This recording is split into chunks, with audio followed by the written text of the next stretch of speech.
looking at flowers.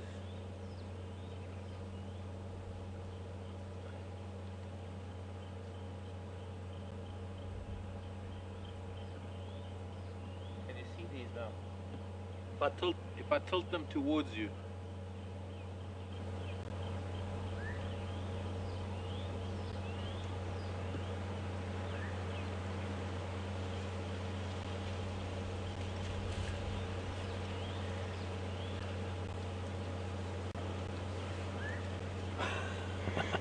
Hello everybody, and sorry we're late. I just had to go and reset some equipment out here in the field, some equipment that's vital to our broadcast. My name is here in the field, some equipment that's vital to our broadcast. My name is Mark. Welcome to Wild Earth this afternoon. Welcome to Djuma Game Reserve. Beautiful Saturday afternoon. Very mild temperatures here. We have a little bit of cloud cover.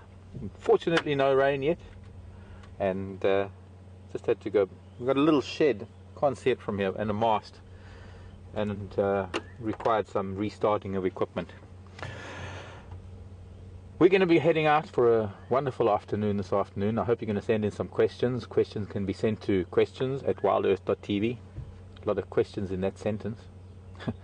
And of course we also on Twitter, and you can send your questions via Twitter through #SafariLive, and hopefully we're going to be able to answer them and talk to you wherever you are on the planet. Do remember, please let me know where you are on the planet. It's just nice to know, sort of in my mind's eye, where I'm talking to. It gives me an idea of the time frame that you are in, or rather the time zone that you are in, whether you're ahead of us or behind us, or about the same time. Hope you're all having a great weekend. Well, let me stop babbling. Let's go and see what we can find for you this afternoon. The flowers, by the way, my opening flowers, because I know I wasn't here for that opening. I was back at the tower. Tricloceros longipedunculata, for those of you who are botanically minded. I believe it has several common names. One of the common names is lion's eye. I don't know why. The other common name is a roadside pimpernel. Just sadly it's not scarlet.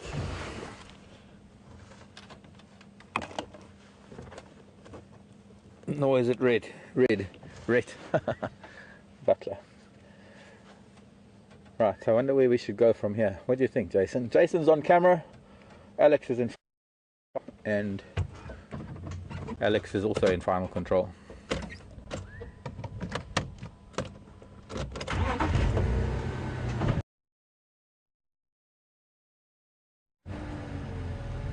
Pardon?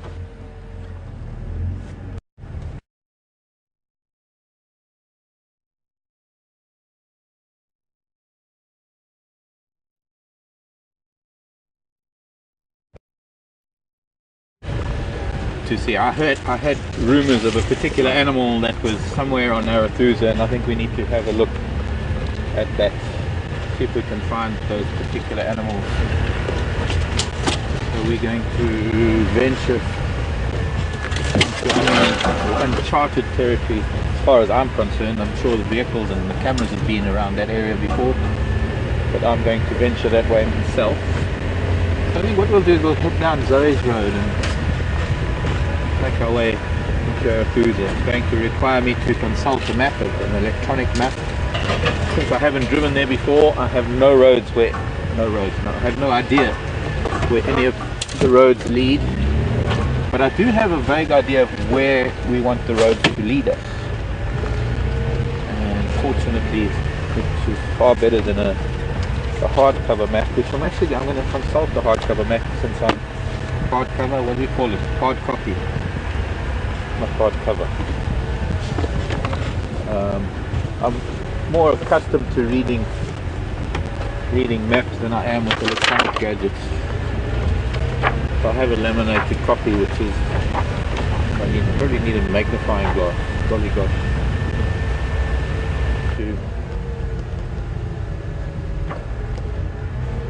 Maybe I need to use the electronic one. I can't zoom in this one.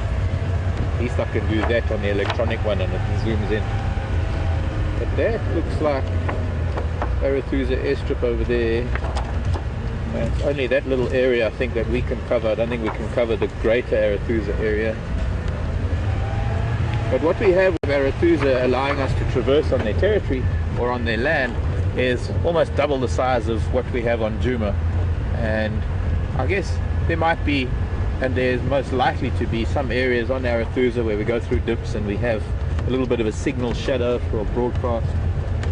I guess the only way to do that is to, or rather the only way to learn that is to find out and to do it, to go there. Oh my, but hang on a second, there are lion tracks here.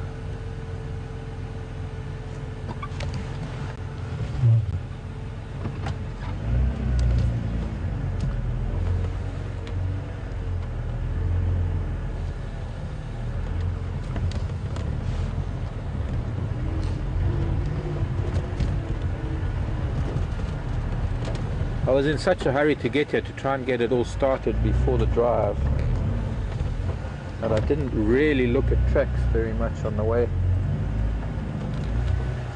Let me just go back towards Impala Plains. Sorry, yeah, this always happens. Find something and I got to retrace my steps.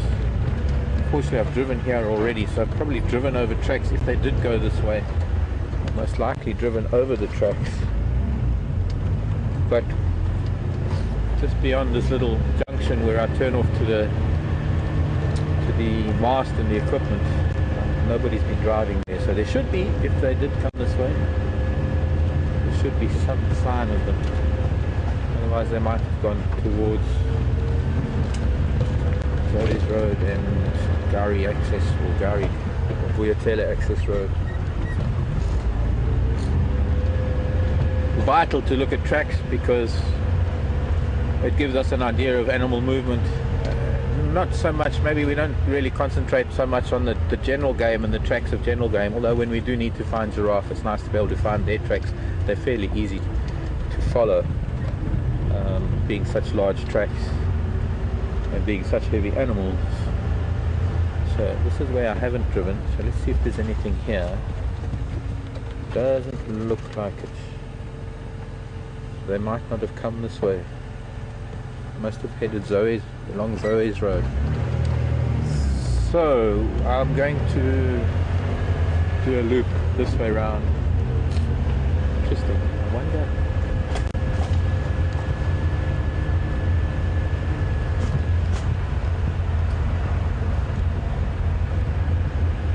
One doesn't always have success when following tracks. If it wasn't for the broadcast, if I was just out on my own, or if I was actually driving with clients or guests for that matter, and I needed to find a cat, I would follow the tracks a lot more intently or intensely and actually leave the vehicle, go out on foot. But I don't want to leave you for too long, so I'm going to try and track from the vehicle as much as I can. Cats do like to travel on roads. Cats like to have the soft sand and the silence and the comfort of walking on pathways and natural animal pathways, and our roads just happen to form natural pathways for them, a lot wider than they find the pathways that are made by the likes of elephant and zebra and hippo and rhino and all sorts of other animals that do tend to create their own paths by their daily or seasonal movements.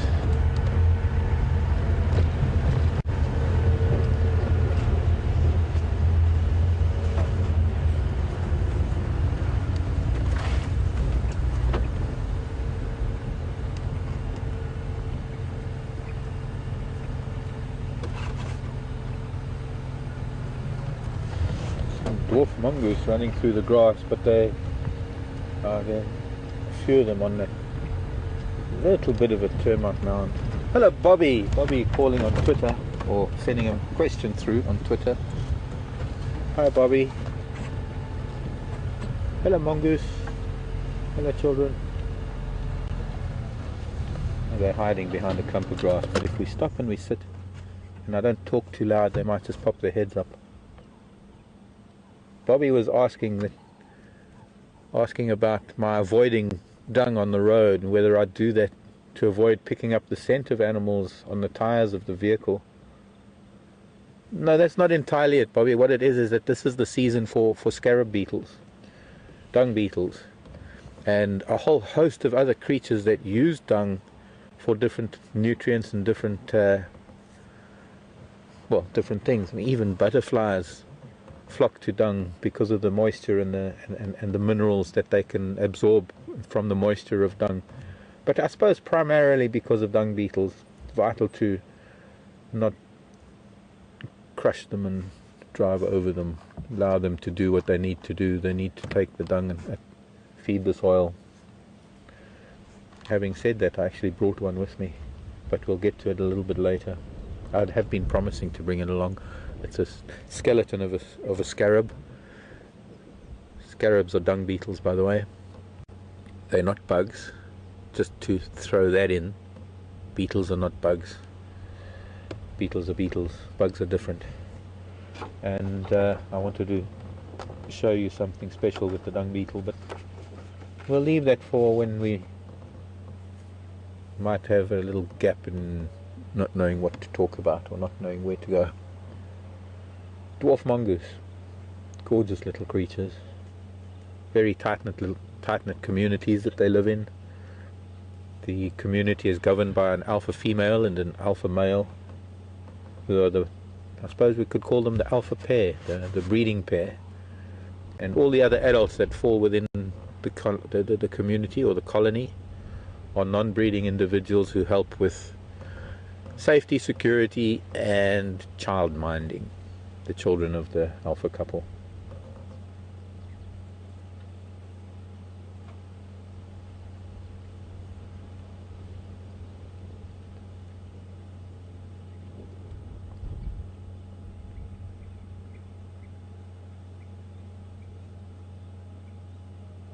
Now this isn't a very big termite mound. This could be a den that they use temporarily, part-time I suppose. It could be their permanent den. I have no idea what it looks like underground. One of these days, if I'm lucky, I'll be able to get an old gastroscope or one of those cameras that you can put down a hole. That would be pretty amazing to get an idea of what their burrow systems look like. But on some of the larger termite mounds where you have dwarf mongoose, or even for that matter banded mongoose colonies, they can almost act as a compass, because in the mornings when they wake up, they have a ritual on the eastern side of a termite mound, because that's the side the sun is coming up, and they will congregate on the eastern side, warming up in the sun. And their toilet ritual and grooming ritual means that there's a very particular look to the eastern side of a termite mound. A lot of dung, a lot of scratching. And it's the same with the western side. There maybe not as much on the eastern side, but on the western side of their den, just before they go to bed, they do a lot of socializing and ablutions and things. So you find concentrations on both east and western side. And day like today, when it's completely overcast, it's not a true east-west, so it's more or less, but it gives you a fair idea more or less where north and south is, or where your compass points are. Looks like they have several entrances. The entrances that they're probably using are the chimneys of the probably now dead termite colony, chimneys that the colony would have used to release heat, to ventilate the colony, but also to release their reproductive individuals when the summer storms come and they need to let out their flying reproductive caste.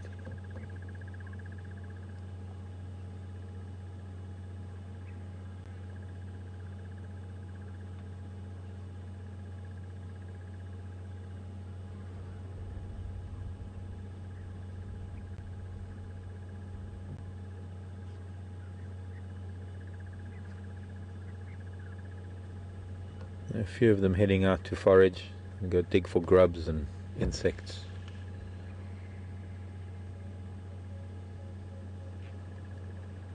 Whatever they can find. So I think we're going to leave them be. We're probably going to startle them a little bit by starting up.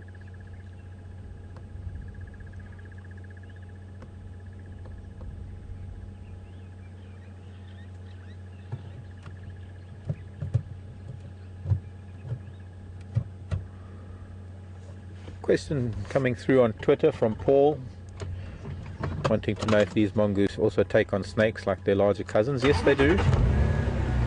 And they will band together and gang up on a snake if need be. Obviously not very big ones, but they are very fast little animals, and they're able to avoid the strike of some of the venomous snakes if they're striking. Personally, in all my years living in the bush, I have never seen them, but I have read about it, and I have other knowledge of them taking on snakes. But personally, I have to be honest, I've never seen it happen.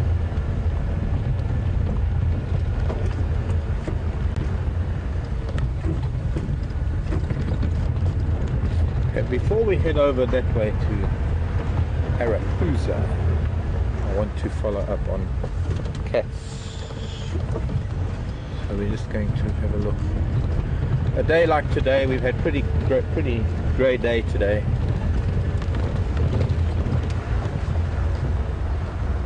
Very nice cool temperatures, and because of that, it's quite common to have cats moving around in this weather as opposed to conserving their energy. Cats are not lazy, they're merely very energy conscious. Even your domestic cat at home might think he sleeps a lot, or she, but it's not so much being lazy as much as it is conserving energy. Unfortunately for the domestic cat though, after sleeping, instead of burning off all that energy that they're conserving by hunting, they are given food, so that energy gets pent up, and that's why sometimes furniture gets ripped, curtains get climbed. So it's vital, in fact, to provide occupational therapy or energy therapy to a cat. One of the best things one can do is maybe put a feather on the end of a piece of string, or even just a tissue, tie a tissue on the end of a piece of string, tie it to a belt loop and walk around with it, let the cat stop. Well, they need to burn energy.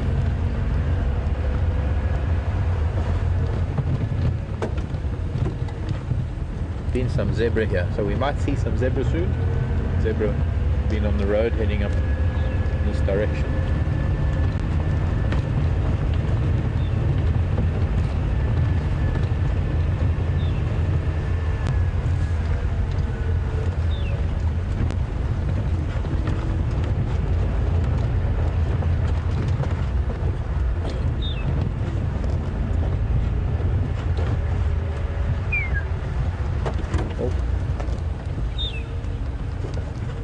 See if we can stop and listen. The long-tailed shrikes are calling and hunting. I'd like to be able to see some of them. We've got a little group of them here. They do live in family groups. There's a nice one on that little wattle.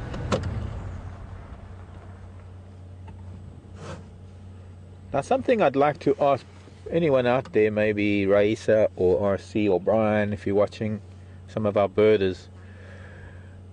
We call them long-tailed shrikes, but up in East Africa, and I don't have an East African bird book with me at the moment, so I can't really tell. But I think that, oh, did you hear that?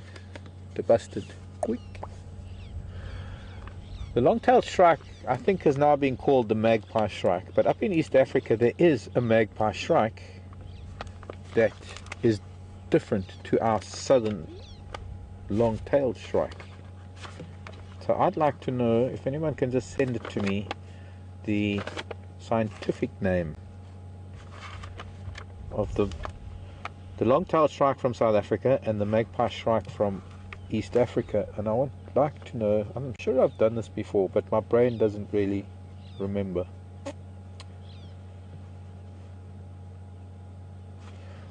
So I'd like to know if they're the same bird or if they are actually different birds, because I think they're different birds, but I might be wrong.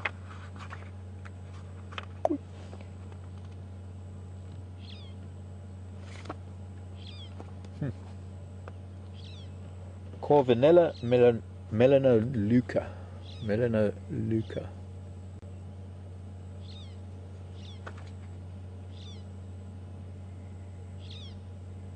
Corvinella.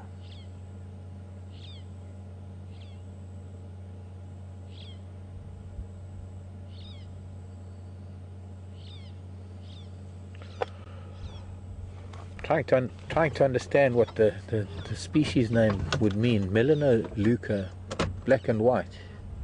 Melano refers to black and Luca refers to white, so it could have something to do with the fact that it's a black and white strike. I would have called it Longicordatus or something, long-tailed. There's the bastard. The who? The bastard. Oh, the bastard. And the tail go forward. And the termite mound. Yep.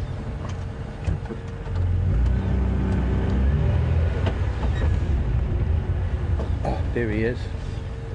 I don't know if we'll be able to get his sound if we make... Can you see him, or well, gone a little bit That's perfect. too... Well, not far enough.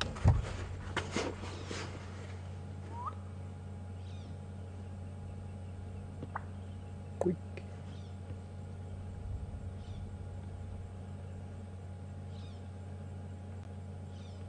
Very striking bird. The black-bellied bustard.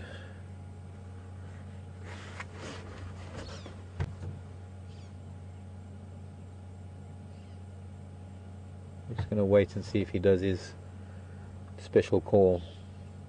There we go. Stretches the neck. Maybe it's coming. And then he pulls his head in before he does the cork popping sound.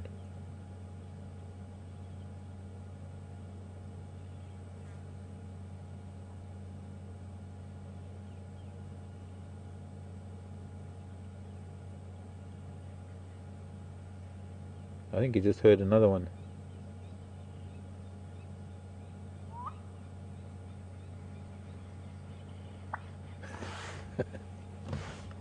Did you hear that?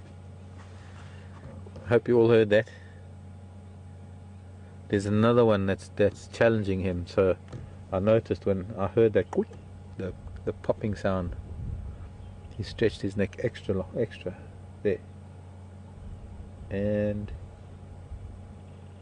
and dot dot dot.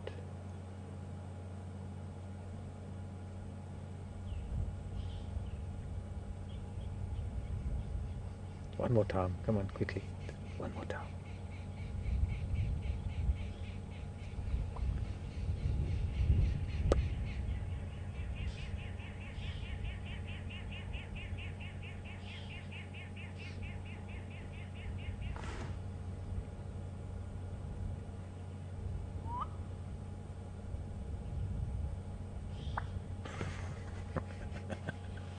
Sorry, I've seen that all my life, but it still tickles me every time they do it. Black-bellied bustard. Not as common as the buff-crested bustard, and we actually don't see them. When they're not mating, they're not standing out on prominent markers like a termite mound or on a fallen tree. When they're not in the mating season and disputing territories, one doesn't really see them very much. They're rather shy.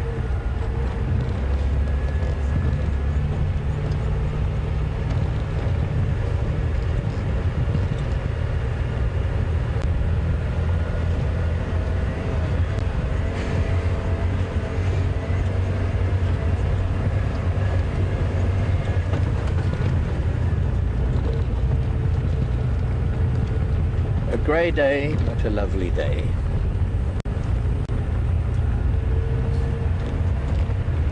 Had a wonderful time this morning, our morning, with elephants and giraffe and flowers.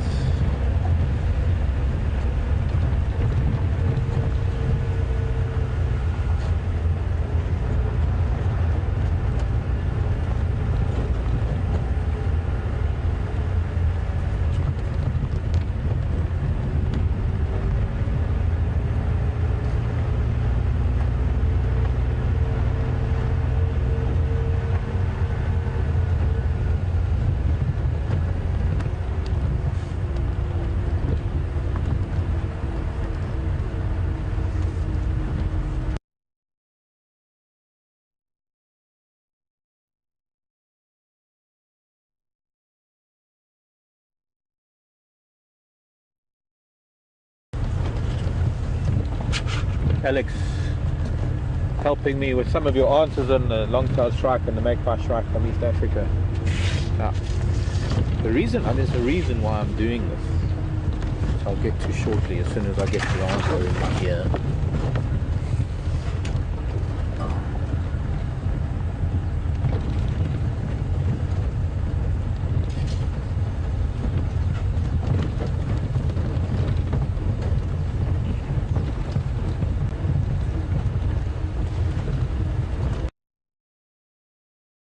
Entirely, but species name is the same. Ah, that is interesting. Euro. Okay, spell the genus for me, please.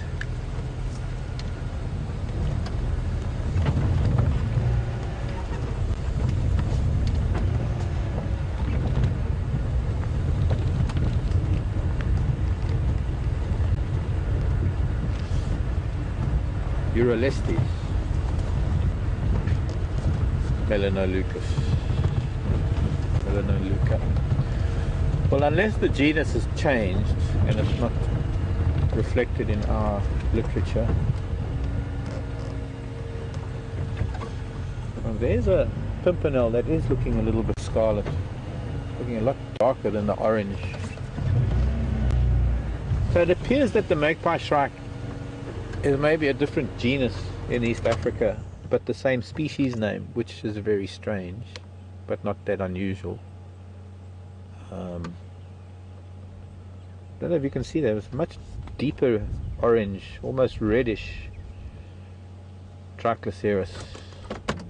Thought I'd just show you that.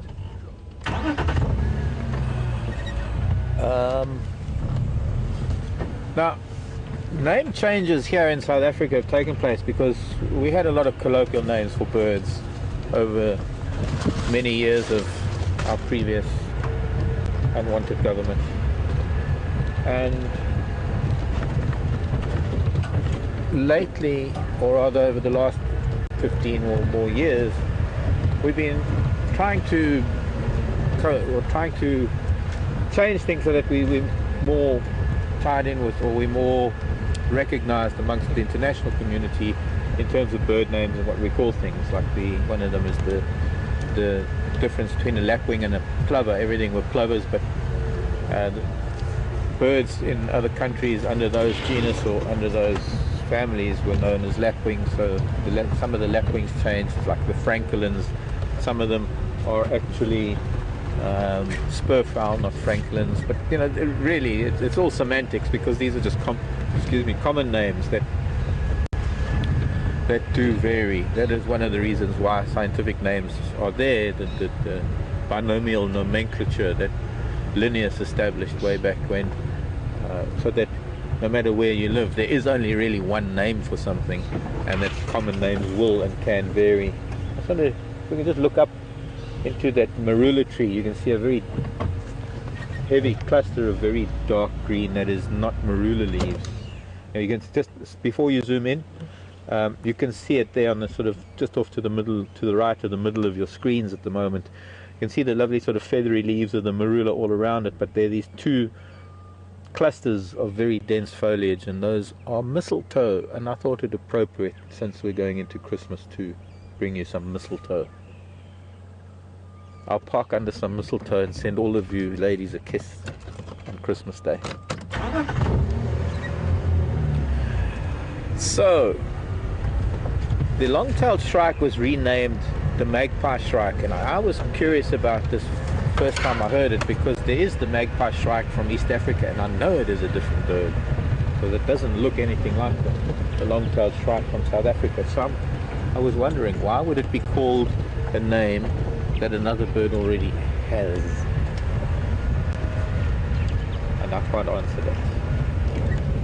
So, just thought I'd mention it for the birders. Maybe somebody can give me an answer. Maybe there's something somewhere in the electronic internet world of the web where an answer can be found. Now, I want to find lion tracks that were coming down Zoe's Road, because they didn't go to the north. And I wonder if they came east and then north. Nothing here.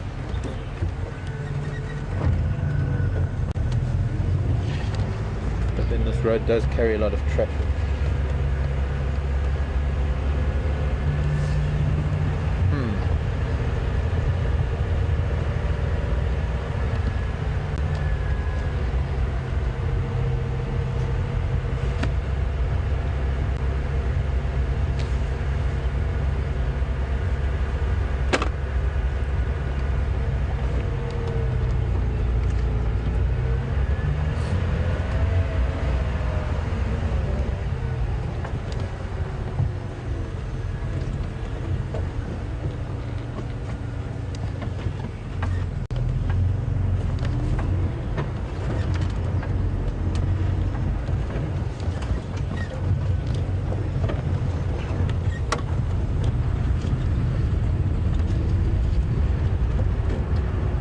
Fortunately, a very high ceiling, what we call this cloud cover.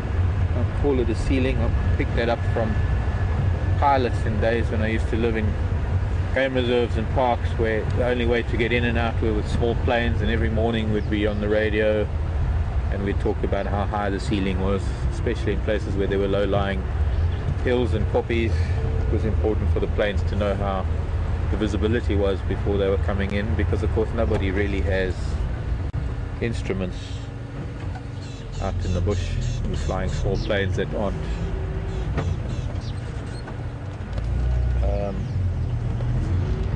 IFR as opposed to VFR, instrument flight rated or visual flight. So I learned to sort of gauge how high ceilings were, and I'd say this is pretty high. This is probably 8,000 feet high. And that means with a little bit of luck, crossing fingers, touching wood and holding thumbs, that there's going to be no precipitation. If it was a little bit lower, sort of under 2,000 feet, it might drizzle a little bit. And I'm hoping that it's going to stay as high as it is. It's quite cool. Temperatures are pretty low at the moment. I'd say we should have down about 20 degrees Celsius.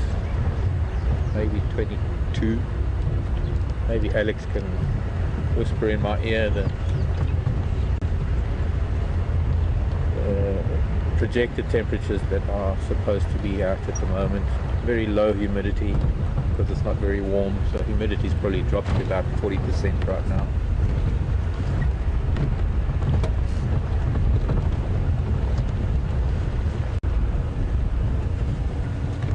And actually getting cool enough that I might need to put on some slings. Maybe that's what I'm looking for. One footprint in it.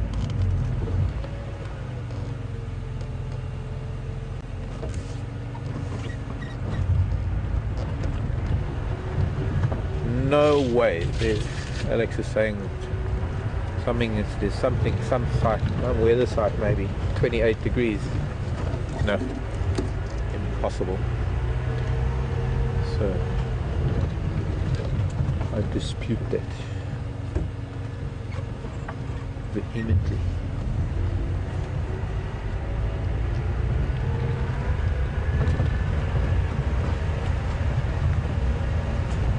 Okay.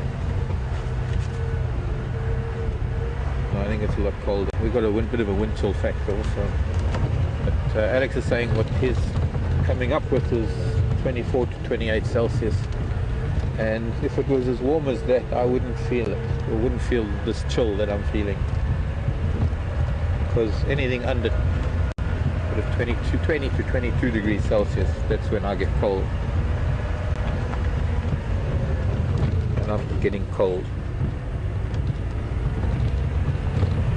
But I think it's mostly because of the wind more than anything else.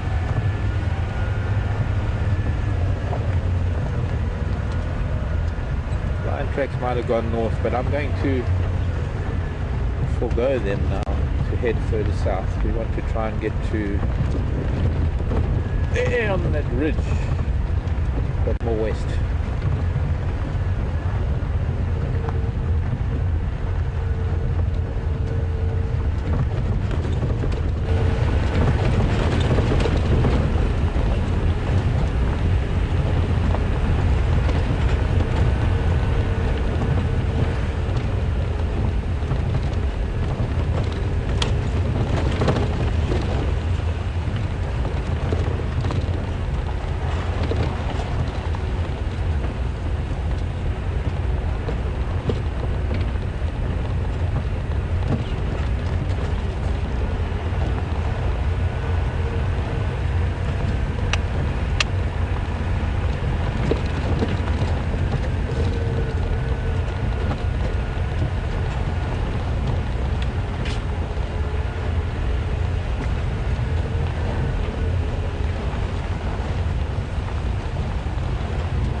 frequency of the game drive channel and the frequency of our broadcast seems to have a conflict.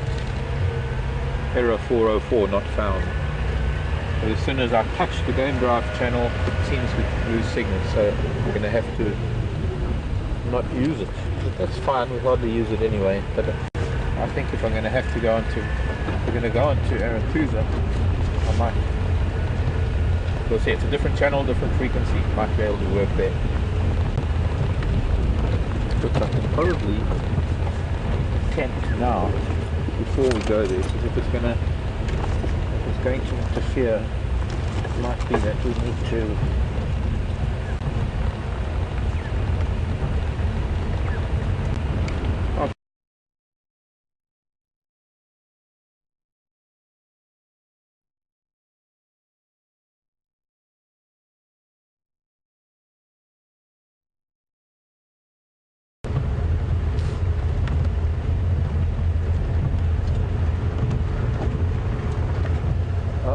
I guess it's got nothing to do with frequencies, because it seems we lost you again, so I was very careful not to use that radio too much at all. Although it's a very quick cutting out and coming back, it's not really conducive to a good game drive.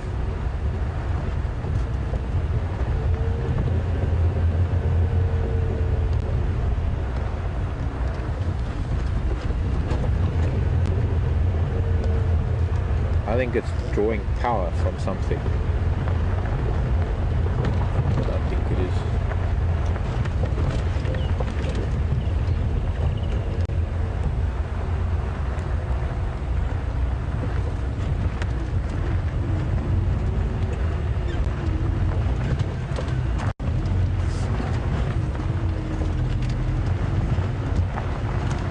Elephant dung slalom.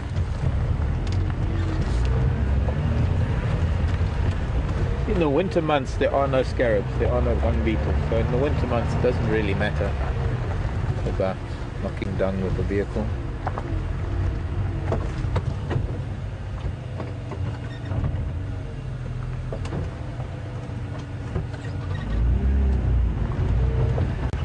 But it's important now in the summer months to let them do what they have to do.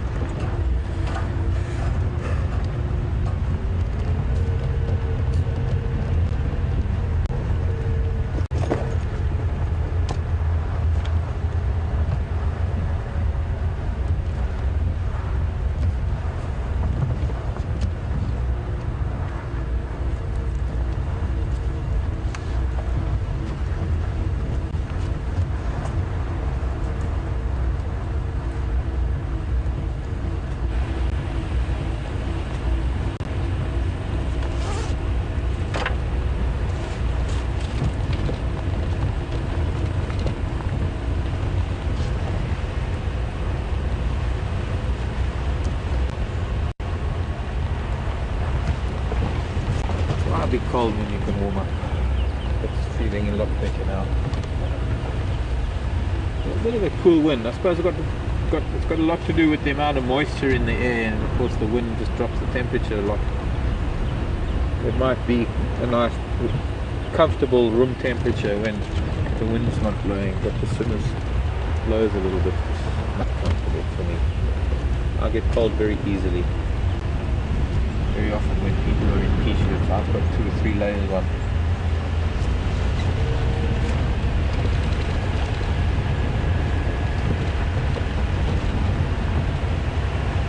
You doing alright? You okay there? Cool.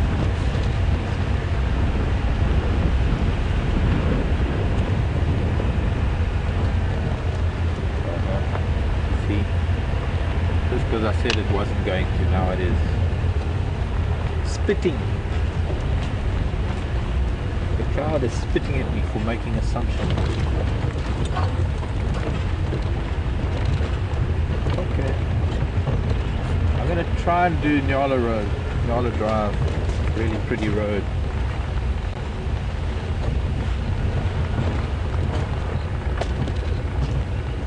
Hopefully we will be fine on that.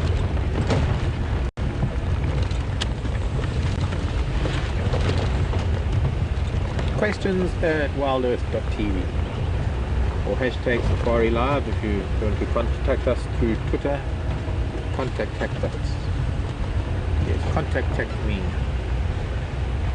he said stutteringly.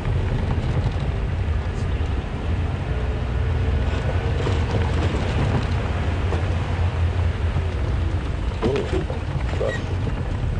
Big footprint. A dinosaur. Looks like I might not get very far. There are some lower clouds coming in with a little bit of drizzle. Looks like up on Drakensberg Drive there seems to be a little bit of a drizzle. Yeah, there we go. It's starting to come down. We might have to make a way for the little house on the prairie.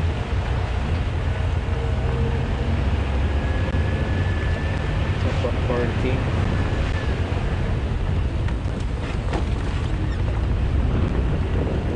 And that'll end up being a bit of a question and answer thing. I've got a scarab that I can talk about. If you've noticed my little toy on the dashboard, sitting there quietly. Well, this little scarab's actually not going anywhere other than game drive with us. It died a few days ago.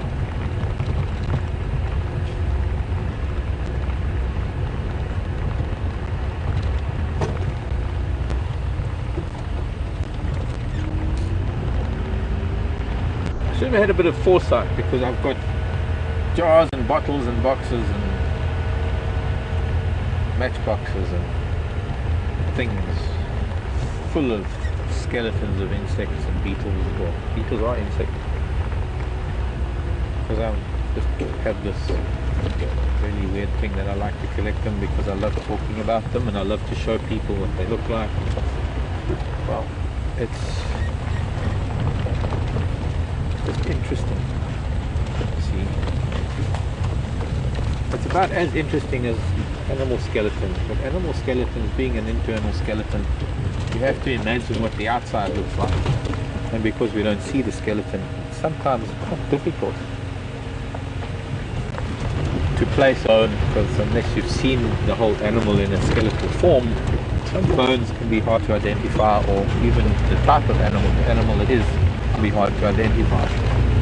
But I suppose because I'm a little bit, I wouldn't say obsessed, but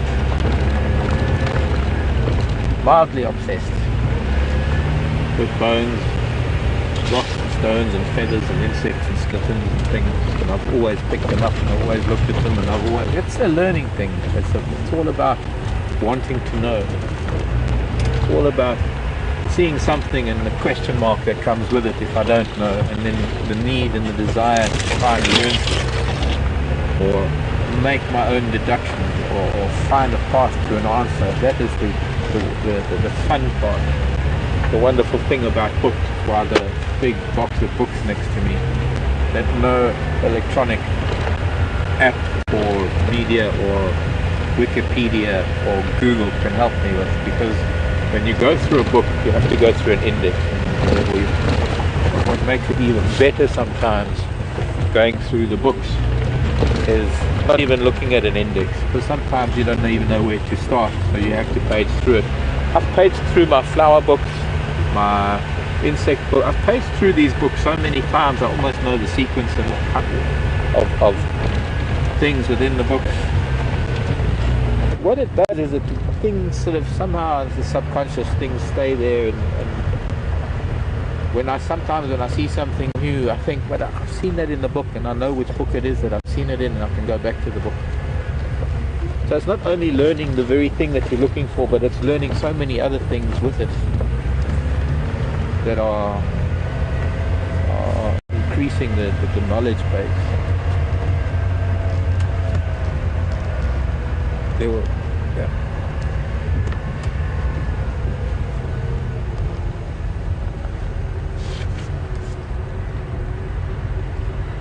Hello, Teresa. Question from Teresa came through on Twitter. That one doesn't have to move.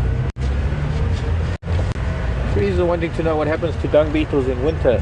That's what happens to them. They die, sadly. Most insects that go through what we call a complete metamorphosis. In other words, they start off as a grub and they then feed as a grub or as a larva. The real term is larva, but beetles have grubs. As a larva, they only have a digestive system. I mean, this is the amazing thing about nature, is the way it does everything, the way it just all works so fantastically well. Instead of creating a creature that has both a digestive and a reproductive system at the same time, a creature that is so vulnerable to so many things, if it were to have a reproductive system at the same time as its digestive system, for this particular kind of insect, a beetle I'm talking about,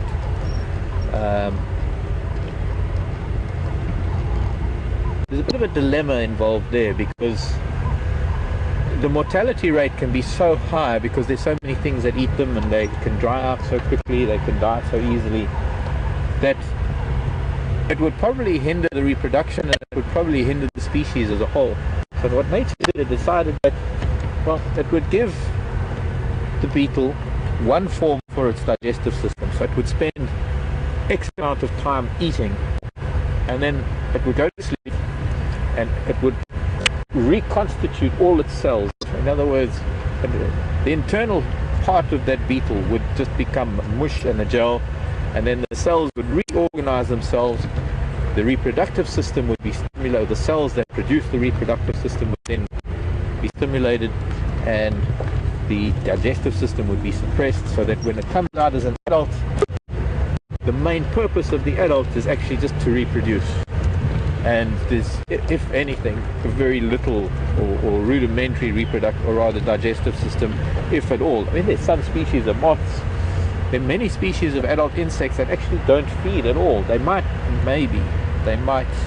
wasps, moths, beetles, so that they can produce eggs and sperm and reproduce. But generally speaking, when they become adults,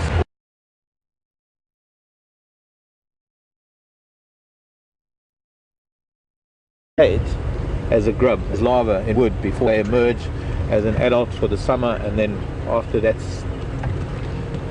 sadly, they move on to beetle heaven. Some insects don't have that kind of metamorphosis. I mean, there's some aquatic mayfly, which is famous. Its emergence in May in the northern hemisphere, hence its name, that emerge in vast numbers. I think they live for less than 24 hours as an adult, but they spend an entire year or several months as nymphs underwater, feeding on different aquatic things. Yeah, kitty kitty. Kunuma's around, I know, I'm sure, I hope. Hello. Looks like we might be disturbing people at the lodge. Hello to the camera. If any zoomies there.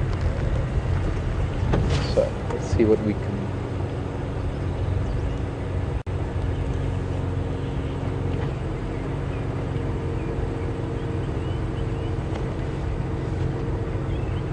Not much movement down here at all.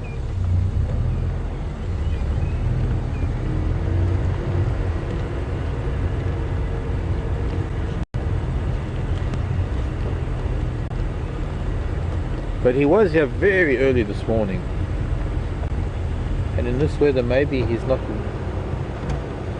too deeply tucked away.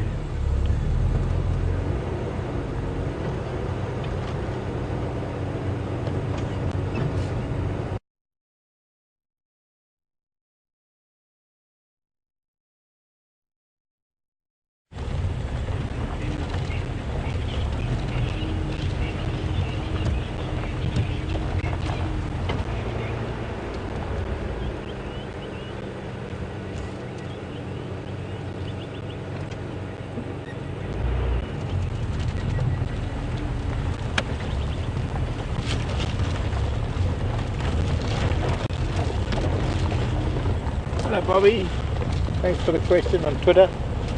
Bobby is asking which animal has the toughest skin. Buffalo, elephant, or other?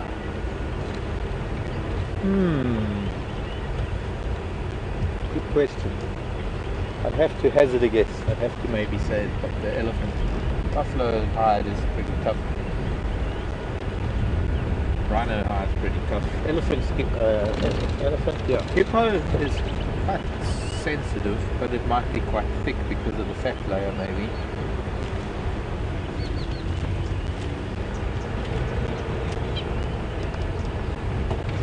I would have to ask a taxidermist, I guess. The only type of person I would know, or a veterinary, maybe a vet who's had to put needles into all of the above.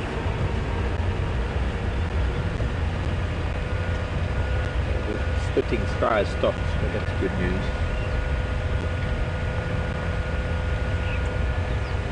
I don't really know, Bobby.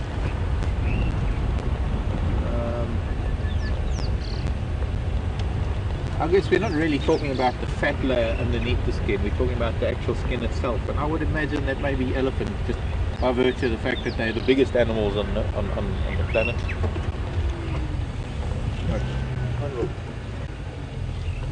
Alright, oh, the hornbill raiding a termite mound. That's interesting. You see that on this termite mound, the darker patches are new growth, or rather new deposits from the termites. There's a pair, well, one has flown away, but the other one is still there, and they've broken it open and they are feasting on termites. They're trying to break it open.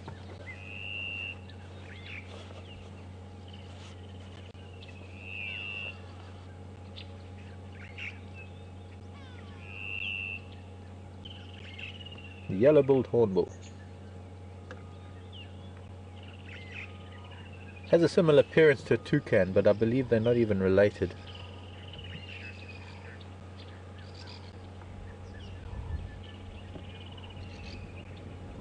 Well, now, having seen that, we need to take the camera closer, and it might disturb the hornbill, but as soon as we leave it'll be back, I'm quite sure.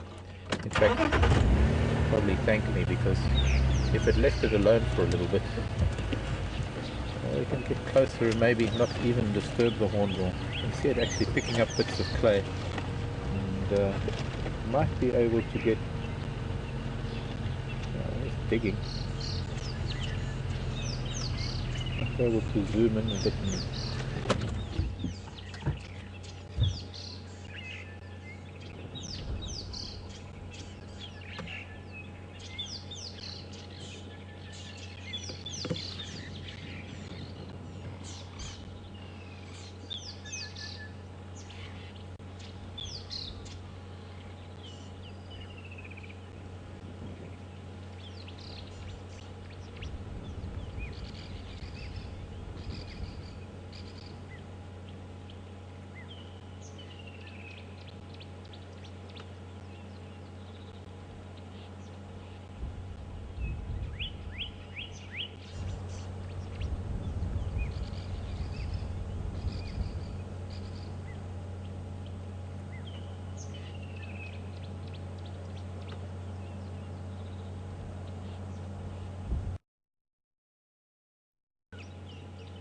There might be an ulterior motive to this hornbill's behavior.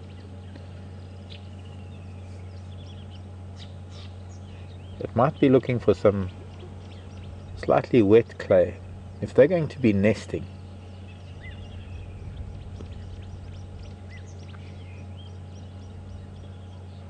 hornbills have incredible nesting habits.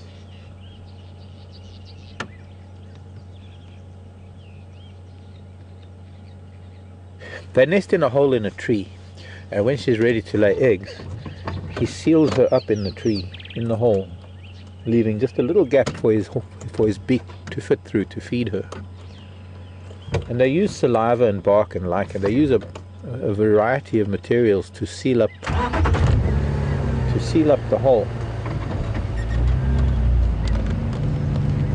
And it could be, I didn't even look. I should have had a close look. I was too busy looking at what it was doing to think whether it was the male or the female that was left behind. It's something closer that we can just have a real close zoom in on where it's been digging. You can see some of the chambers, or rather the tunnels that it has opened up. None of the termites are coming to defend the opening. None of them are really out there to see what's going on. So I'm thinking that this is more a digging for clay so that they can nest properly. Trying to find a much more moist probably a little bit too dry.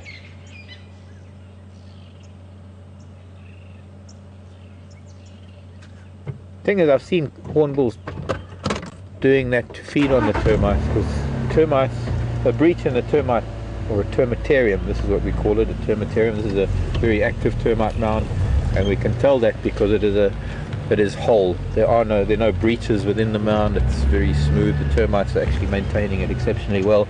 Vital that they maintain it in that condition, because holes mean that things can get in and damage the termites, or they can lose temperature. It's crucial to maintain the termitarium at a constant temperature of about 37 degrees Celsius, the same as us humans. What's that, 98, I think? Same as our body temperature. And they employ various different means to maintain that temperature, including creating tunnels, or rather chimneys, where we saw the mongoose earlier, with chimneys that were created by those termites to release warm air, and what that does is it sucks in cooler air from elsewhere.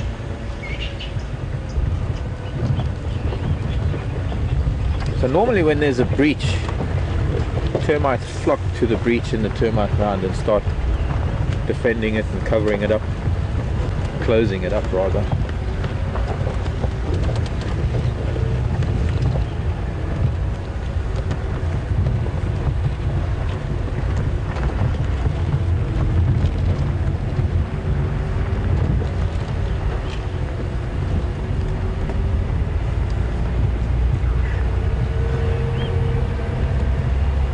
No termites at the entrance to that, or at that breach.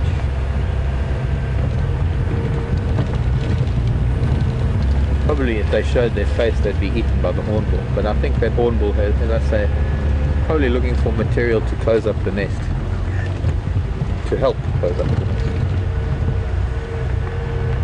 nest. Central Road.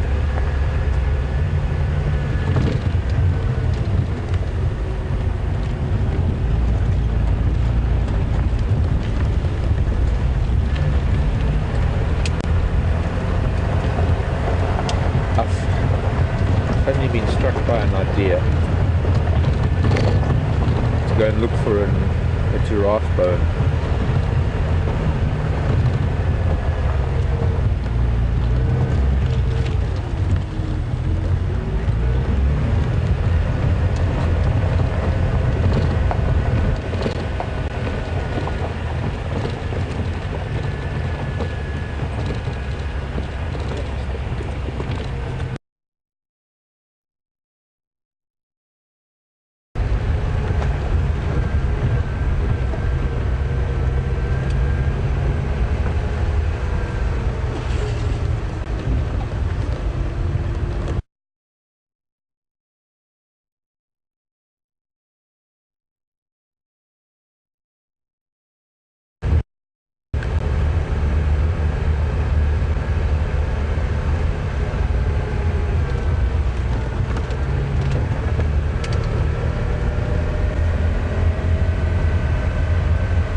Doing a live safari as we are doing now is a lot different to what you might see on all the nature programs like National Geographic and National Geographic Wild, edited into...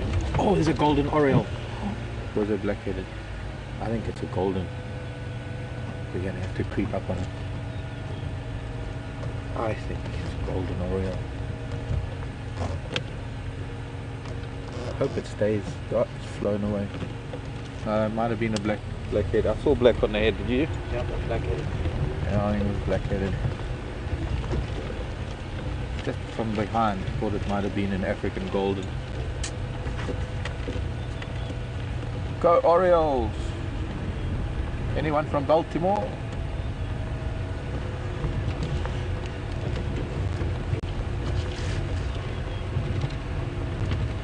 I'm a fan of whatever team is your team.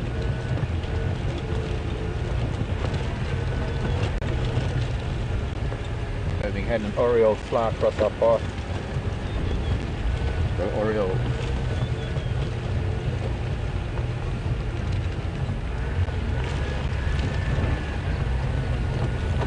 So as I was saying, doing a live safari is very different. For those of you who might be joining us for the first time, I hope there are a few new viewers out there. If you are a new viewer, it'd be nice to hear from you. Think of something to ask me. This is what live safari is all about. You can ask me questions, send them into WildEarthTV or tweet it. Hashtag Safari Live is the way to tweet. This boerbean is looking very sick. This used to be a really pretty,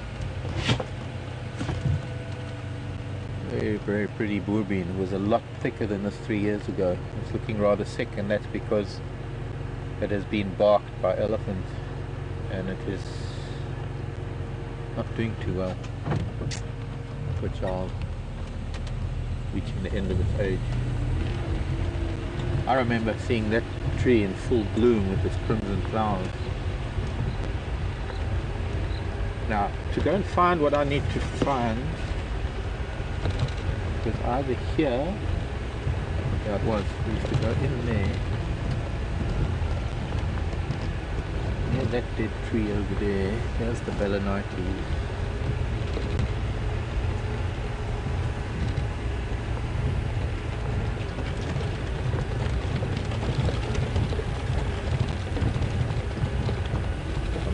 Distracting myself from what I'm saying, digressing. But I was saying that the live drive, oh golly gosh, who was that? African area hawk. It looked like a harrier, but I mean, directly behind it. In the torchwood. Oh, it is.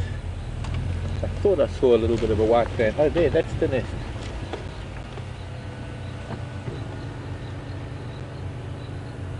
Sorry to disturb you, harrier hawk. I don't think I'm going to have any luck here, but I'm going to try my best.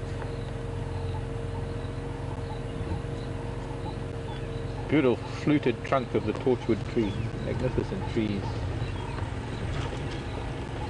Live drives, sometimes we have to work hard to find animals, and days like this with this kind of temperature, it's very different to what you might see on National Geographic or Nat Geo Wild programs that are pre-recorded and edited.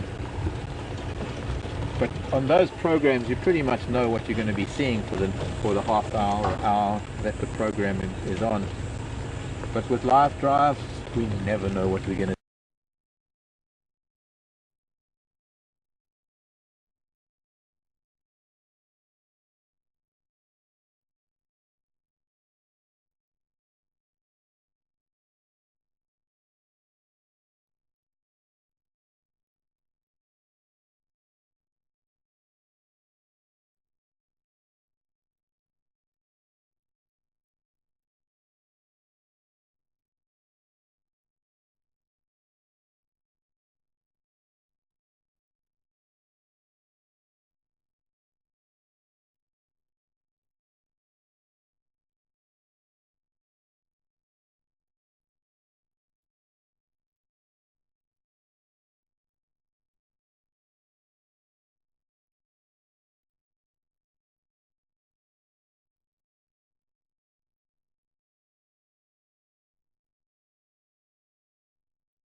see. You could be coming around a corner on something absolutely amazing. You never really know what's going to turn up. I'm not going to get through here.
Did you bring the whole giraffe? I'm trying to bring the whole giraffe. But now you've told everybody what it is. Although, gosh, they're heavy. Honey, I'm home. I've got dinner. Okay. The point of this exercise was to help with the answer to a question this morning about giraffe bones, and in particular the cervical vertebra. Out of breath. That was heavy going. Excuse me, dung beetle. My scarab down there. I don't know if I'm going to try and articulate them again. I could only find 4 of the 7. I think given time I could probably find more. And I'm going to try and line them up as best I can on the dashboard. Let me just, okay, each one is about a bit more than a kilogram each. But those are the cervical vertebrae. I just thought I'd bring you 2 others. I mean, I could bring lots more, but it's going to take all afternoon. The scapula, the shoulder blade, and the bone that I found a little fragment of bone this morning, and I was explaining that there's only one bone that can have an external surface so close to each other, and it could be the shoulder blade, very similar to this. What's very interesting is I know the age of these bones, and it's a very nice example for me personally to see how bones have aged over the years, but also how they have, because they're still all there. I mean, there's still ribs, there's still other lumbar vertebra, their leg bones and things. Obviously a lot of growth over them, vegetation that has grown over them, but it's nice to see how they have weathered and the patina that has developed over the years. But not only that, there are still hyena, there are still things chewing on the edges of some of these bones, still getting calcium out of them every now and then. So there's a shoulder blade, and that would probably be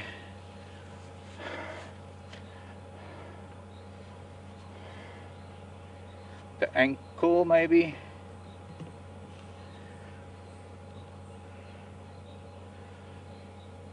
And I'm trying to place this. This is the elbow, maybe. So maybe this is the fused ulnar radius. And I must try and picture a giraffe now. Anyways, leg bone, long bone. I've got to sort of put things together and spend time playing with all the bones and then put them all right in my head.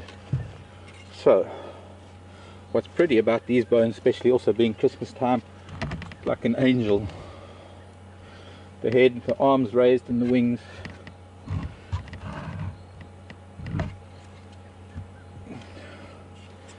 So,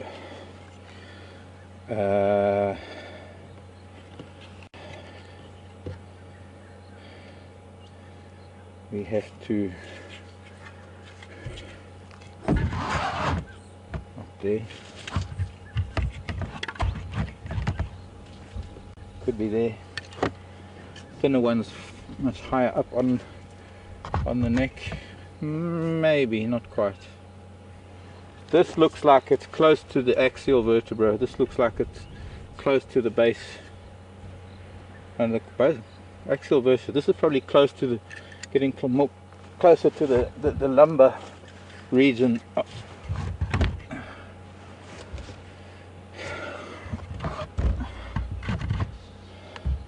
It thins out, so the vertebra closer to the head going to the axial vertebra, which carries the head, gets a little bit thinner. But I think my point here is well made in that this, although I don't think I've articulated it very well, very easy to see that this particular spine here is closer to the lumbar vertebra, because these spines that are the spines that carry the nuchal muscle, what we call, well, that big muscle above the shoulders, and these are sometimes very, well, not, they are long, this has been chewed down, and the muscle attachment is what helps to carry the weight of the neck and the head. And I would say that probably, maybe, oops, that one. Am I making a noise? No, we're missing, I think we're missing from that. That's probably C7 over there. This might be 2 and 3. That, I'm not sure, might be 4 or 5. And we've got another vertebra to the right that is slightly longer and thinner before you get the first cervical, which is your axial vertebra. But only 4 vertebrae, and I'm almost the width of the Land Rover. So just, I had a question about there being 7 vertebrae in the neck of a giraffe, and it immediately made me think of a giraffe carcass that I remember from about 4 years ago. This is about, I'm sure Sharon or somebody, one of the viewers, Karen, can remember when we had a giraffe carcass here. Might be able to find dates for me. It's remarkable how some things stick in the mind. And I knew the trees, I knew exactly where the skeleton lay. What's interesting actually is that there's a Nyala skull in there that must have been killed within the last, actually it's probably at least 2 years old. There are horn borers that are attacking the horns of the Nyala skull. Wrong one, that's the one I'm looking for. Just some audio from control, final control, just in case Alex has been trying to get me because I've had it out. But yes, those are the cervical vertebrae, the neck vertebra of a giraffe. Be a Djuma gene, and it's now called a African harrier hawk, a unique bird of prey with very special features, not related to anything really. It's got its own group entirely, and it is a bird hunter. Well, predominantly a bird hunter, but also more than just being a bird hunter, it's a baby killer. specializes in digging in holes in trees and crevices in rocks for the young of other birds and maybe lizards, snakes, baby squirrels.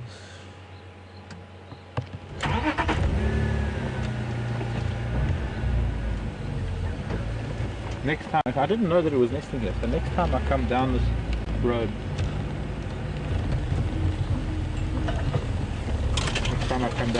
I'll be careful not to chase it, maybe we'll get to see it better. Hello, Joan.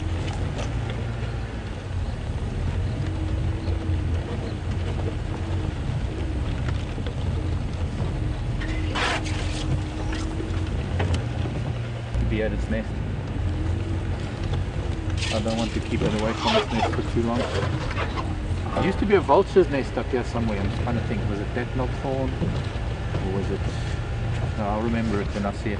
Joan was asking, when I go out on foot like that, am I not afraid of snakes or other wild animals being or surprising something? No, Joan, I'm not afraid. I'm in my element, in my elephant. I'm aware that there's a likelihood that they are, or there's a possibility that something could be there. I have on many occasions inadvertently stumbled across things that have given us both a fright.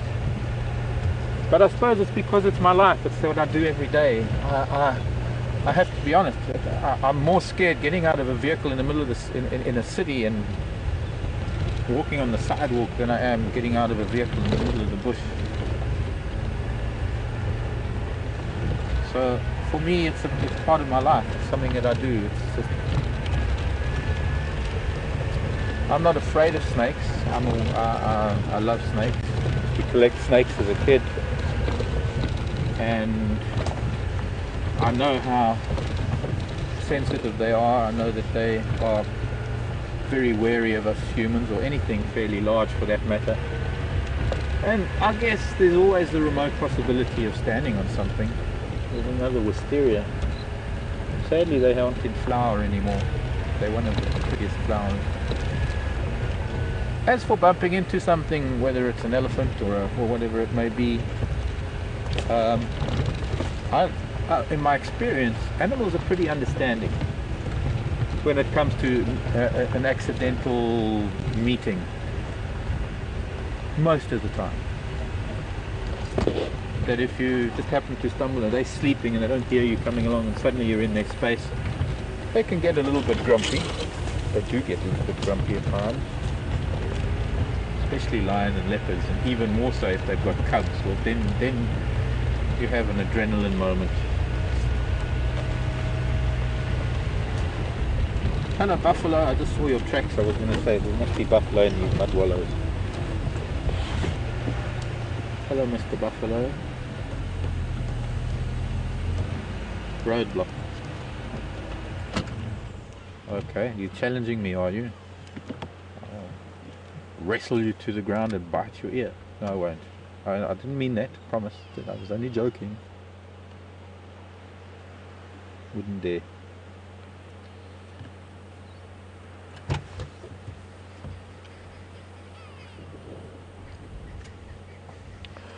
But just in conclusion, Joan, I think being aware that I could always disturb something when I am out on foot, or when I get out of the vehicle, or when I'm walking in the bush, being aware of what could be there and knowing how to react should something be there is very important. Now, I wouldn't suggest, or I wouldn't recommend just anybody doing it, because if you don't know what you're doing, your behavior might be the very thing that gets you into trouble.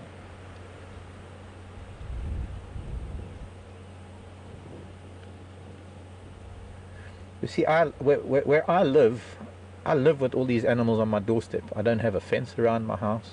I don't have, I think the nearest fence is about 30 miles away. I'm very deep within the Greater Kruger National Park, and I've woken up, I have 6 of these boys that come and sleep around my house almost every night these days, and I'm often out at night, going out to the Land Rover, and they get used to me being there and I get used to them being there. I don't invade their space, and even though they invade mine sometimes during the night, I wake up with elephant at my front door, literally at my front door, standing on my stoop, cracking the slate. Baba Buff, oh, they're your brothers. 4 of them at least. Big dogger boys. Bye boys. We'll see you at Gary Dam soon.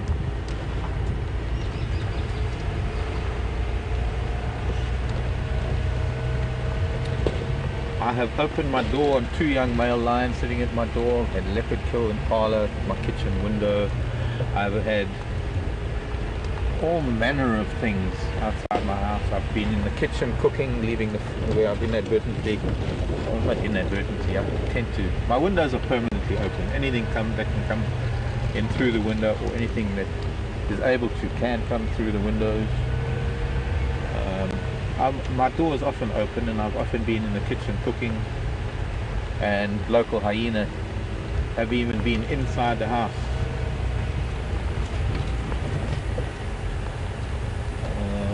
So I don't like to sound complacent, because complacency is very dangerous.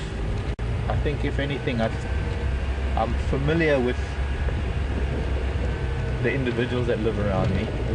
They're familiar with my scent and where I am and what I'm doing, and none of it is threatening really. But the last thing I feel is fear. Healthy respect is important, vital, crucial.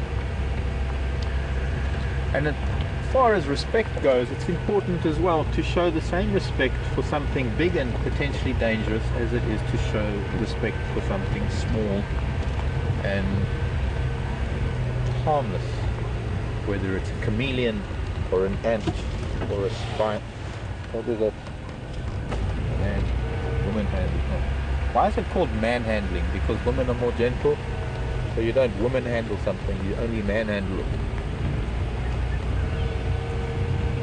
I get that.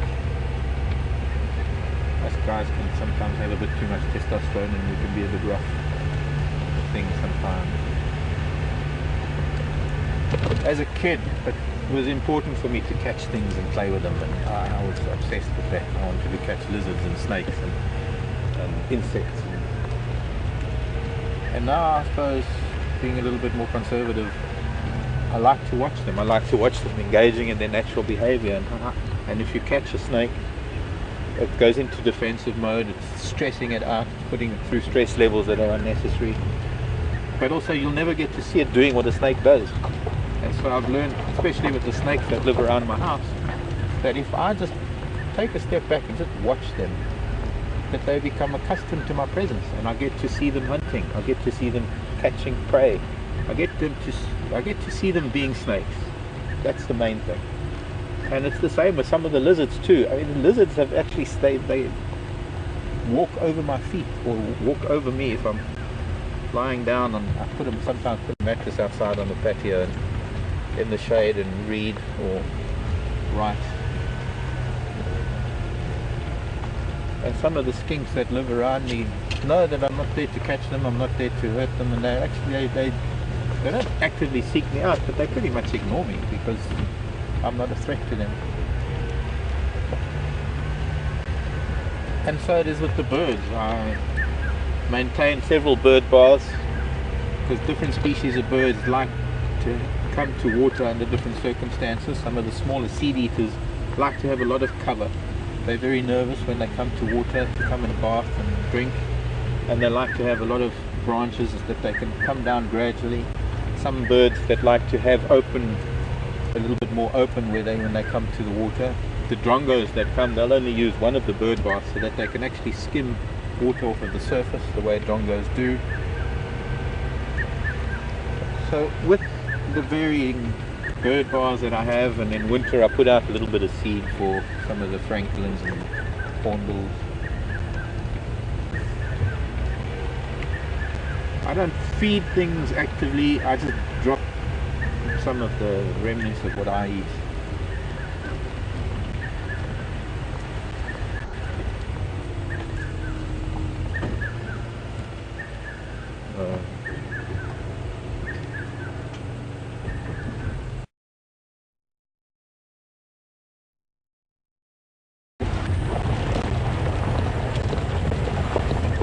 fire that radio again.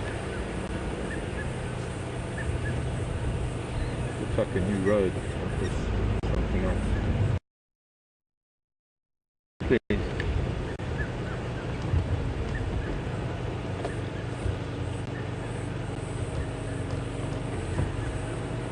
No.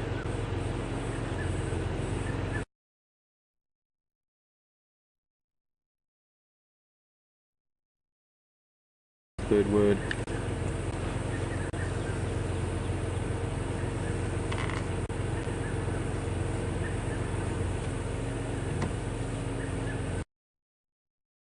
It was working.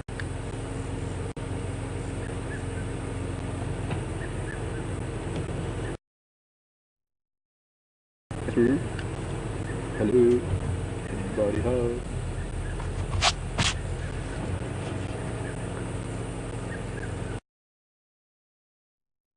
Five there, try again.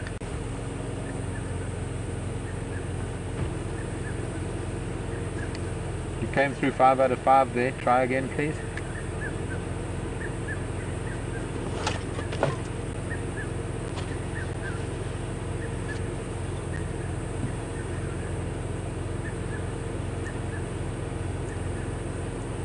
...2011. Thank you, Lynn, in Canada. A long time viewer. Lynn saying that I first showed some giraffe bones from that carcass in April of 2011 and it had died in February of 2011. 2011. Thank you, Lynn, in Canada. A long time viewer. Lynn saying that I first showed some giraffe bones from that carcass in April of 2011 and it had died in February of 2011. And I, for the life of me, can't remember. I'm not sure if it was killed. Somehow I don't think it was killed. I think it was a natural death. If I'm not mistaken, it was a big male that died. I was looking at those bones, it was a big male, I know that. But I think he died of natural causes.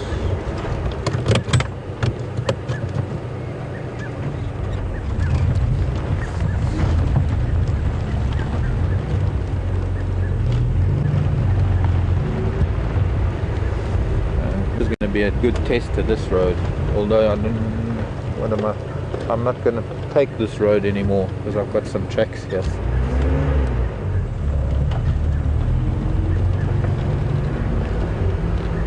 I didn't see any tracks on the other part of Nyala Road, and there are no tracks. I'm just going to have to get out and have a look for tracks here. My own tracks coming up Nyala Road North. So please excuse me a moment.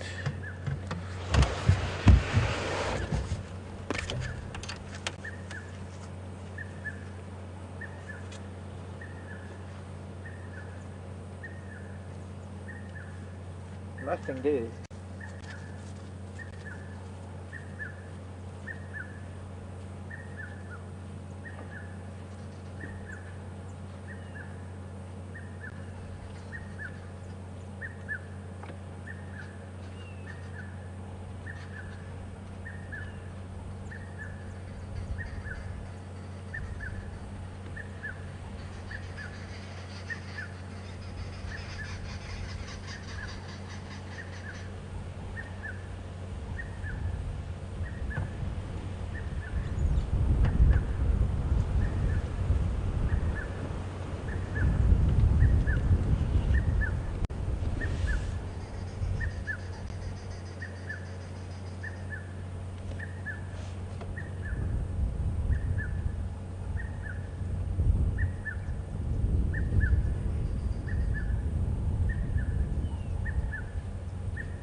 seem to have headed east. See if we go up central and we'll see what we can find. Even if we don't find something, it's nice to sort of have some direction. Something pointing us in a direction.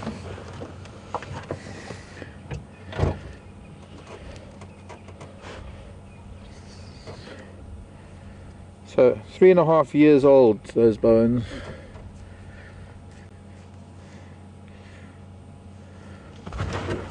Nearly almost 4 years old, I guess.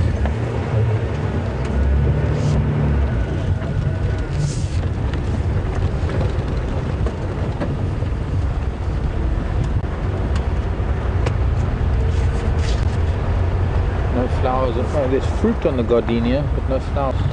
Well, gardenia flowered a long time ago. We get some heavy rain, not flowering.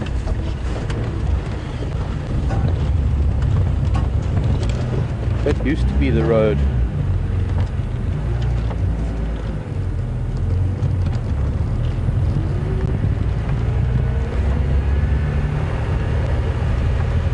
Got all washed out.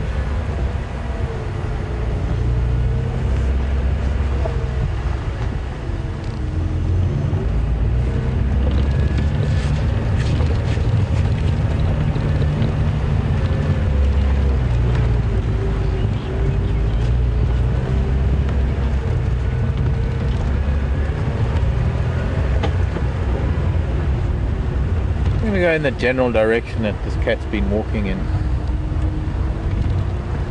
We might find something, we might not.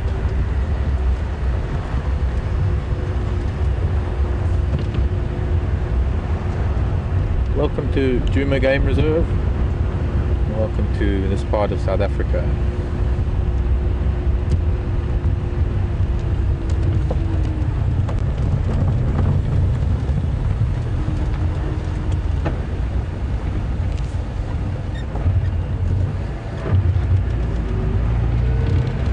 Jackie in Minnesota, MN Minnesota.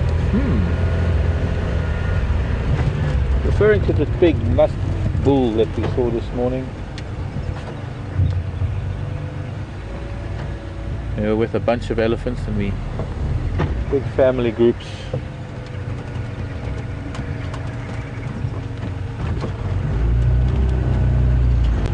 And we were lucky enough to be joined by a very large, very tall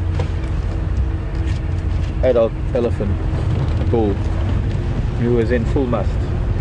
He was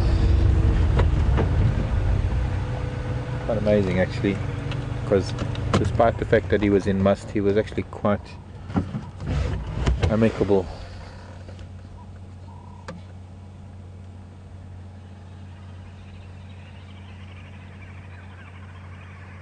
I think it's a piece of snakeskin in that acacia blowing in the wind. Snakeskin doesn't usually look like that. I need a closer look. Anyways, Jacqueline, wanting to know the age. I'm going to think about that and be back in a sec.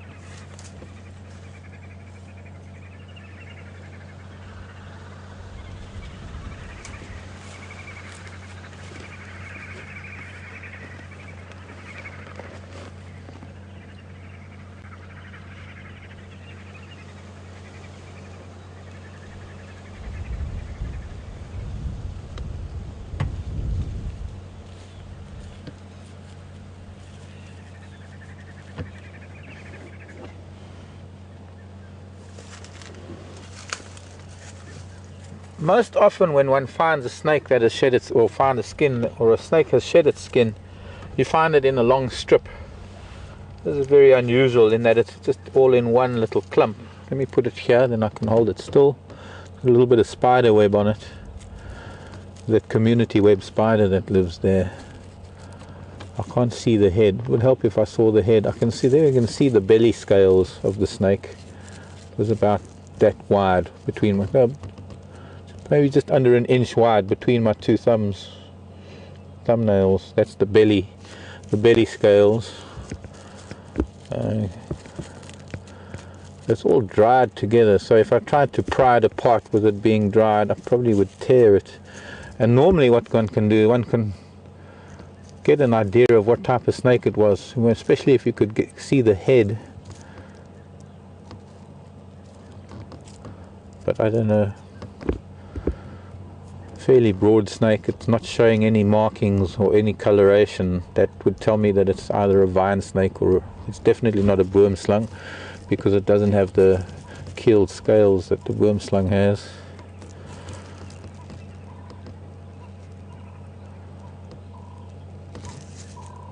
So my guess is as good as yours. There, looks like there's a piece of the head. You can see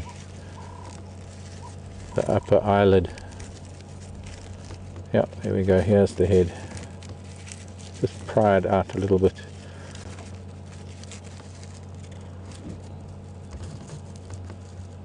That's the bottom jaw that I've got there now. I could probably go into my reptile book, if I'm putting my finger in its mouth, you can see the bottom jaw. Here's the head stuck on the eye. That piece of the eye, and you can't really see that very well. The eye, there's the other eye. Snake eyes are actually transparent eyelids. They have a fused upper eyelid that has become transparent. They don't have a membrane. So somehow nature's worked it that the upper eyelid is fused close to the bottom eyelid and it's become transparent, which protects the eye. So when a snake sheds its skin, say that fast.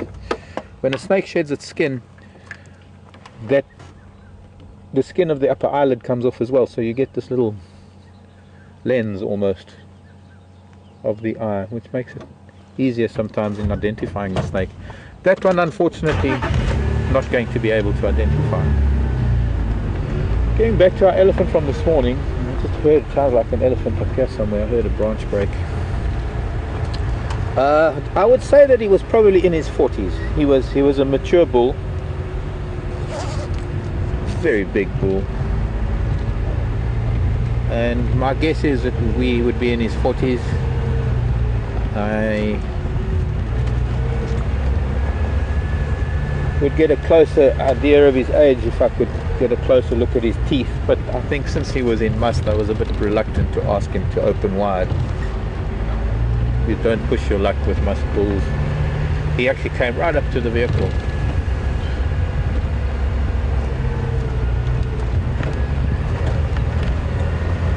I would say maybe 40 to 45, my guess.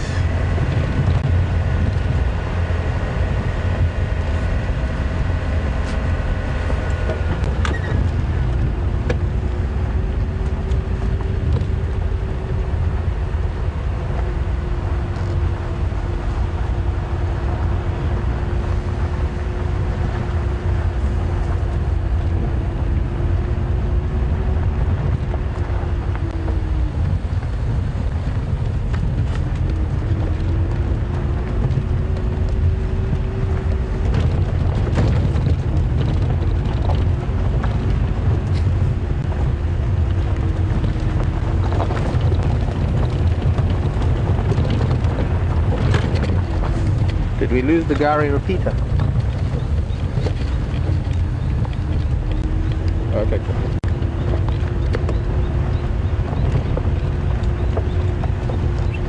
Hear a Cokie Franklin calling. Cokie. Gorgeous little Franklin. It's very hard to see.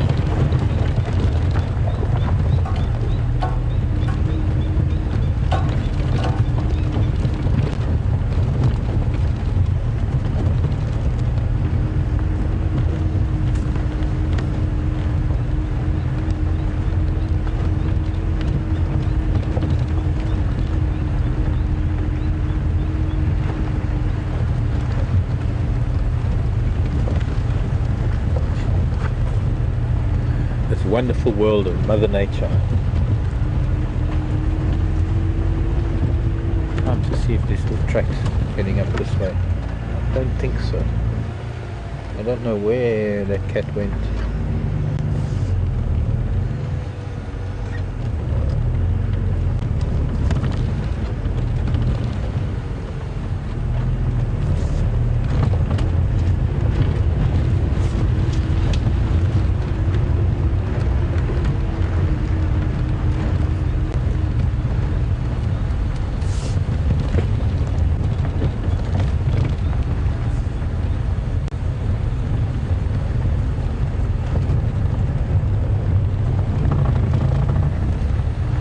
Hello Dolly, in Ontario, Canada.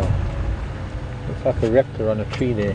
Dolly wanting to know how often a snake sheds its skin. Well, let me just see who that is. That might even be that harrier hawk. Yep, that's the harrier hawk. I've left your nest, child. You can go home now. Dolly, how often a snake sheds its skin? Well, that kind of depends, I think. As far as I know, to my knowledge. As they grow, they need to shed, and their growth rate depends on how much they eat. So,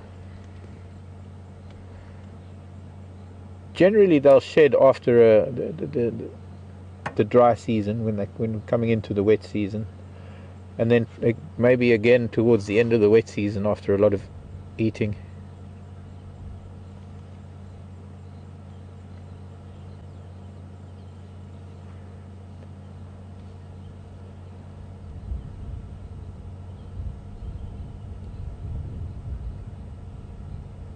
Closest.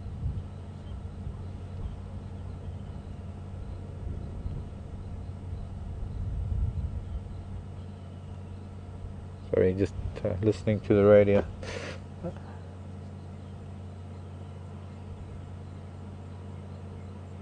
About the closest we can get. It is sitting pretty far away, but just a lovely silhouette this time of day.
temperature is always pretty low on this road because it's a north-south road. We most generally have a prevailing wind from the south, and gosh, even in winter, or especially in winter, it's not real fun work on this road heading south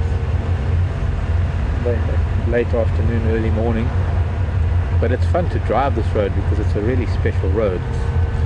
It's been widened for fire or fire break reasons, but it's a very well traveled road by all the animals because it's so open. It gives me an idea of what might have moved in from the east, or what might have left Gari on the right from the west going to the east. Pretty fresh elephant tracks there. I'm sure that might have been the elephant I heard branches breaking a short while ago. I'm going to do a bit of a loop. I'm going to go to the south, we're going to head in a little bit west and then go back north again, because I want to cover as much ground as I can, especially because there were some cat tracks heading east, and by the looks of things the cat could still be on Gari. Zebra have been here rolling in the sand. A very tiny elephant too. Could be elephants this way, but not very fresh tracks.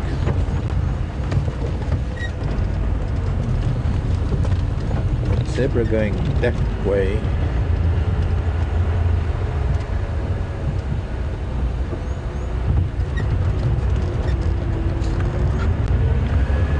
Cloud obscuring our sunset. I was hoping we'd get a beautiful African sunset, but we've had cloud all day and the sun hasn't managed to burn it open at all. I'd say even if anything, places like down south it's actually getting thicker, proving to be a little bit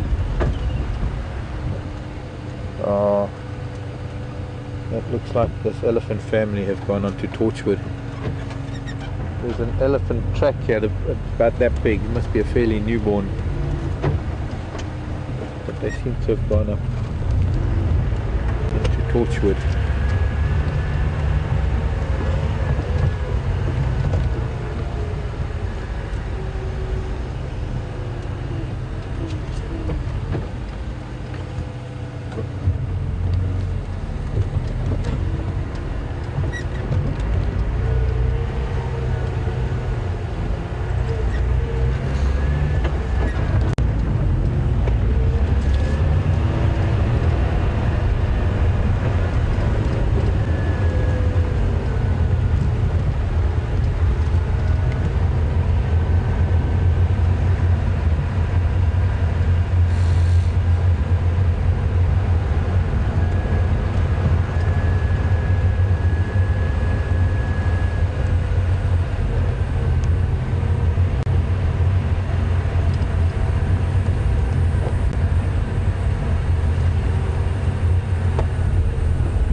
old hyena den.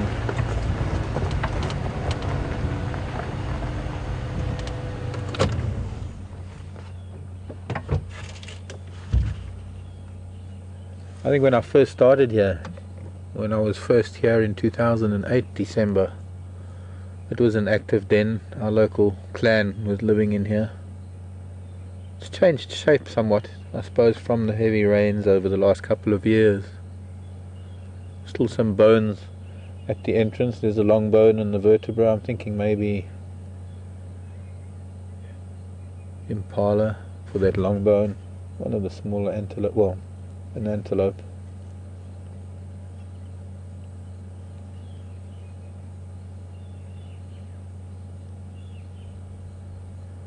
I remember having the sticks lying on top of the termite mound, and the warthog came. They were still youngsters, some of the sticks youngsters. Big male warthog came rushing out, and they were a little bit too slow, but I think they were lucky they didn't catch him, because I think he could have injured them somewhat, being young and inexperienced cats.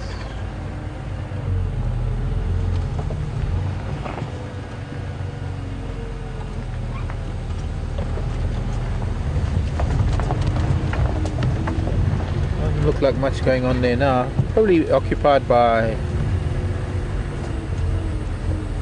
porcupine at the moment. It'd be nice to put a camera trap somewhere there, if I had one. I used a camera trap beginning of this year for quite a while.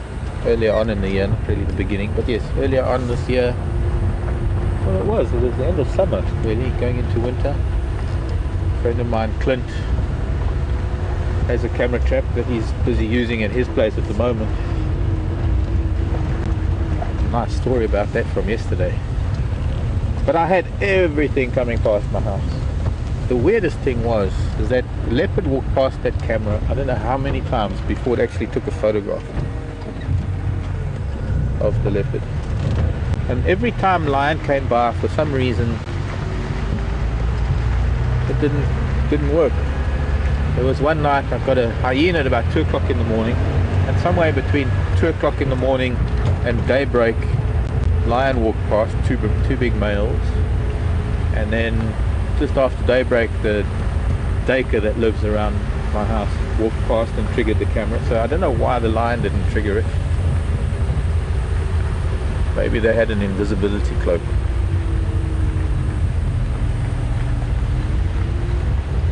But my friend Clint had that camera up. I think it was, well, he was out for a walk yesterday and he found a baby bushbuck that had been tucked away by mom. Mom obviously gone off feeding, as a lot of antelope do. They leave their little ones and they go off and feed. And instead of disturbing it or anything, he set up the camera trap, hoping that he could find out what would happen to it. And then went back this morning and found that mama bushbuck had come back to fetch little one, and shortly after she had taken it away, the local leopard came through the drainage line. So luckily mama came back in the right time, in the nick of time, I'll say.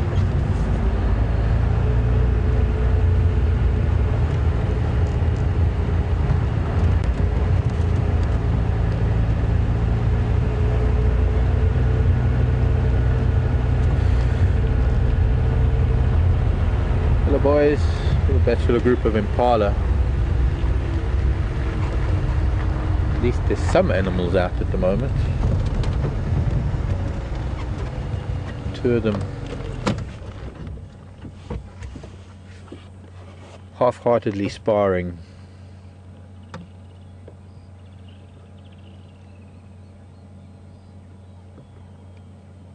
If this little boy would move out of the way.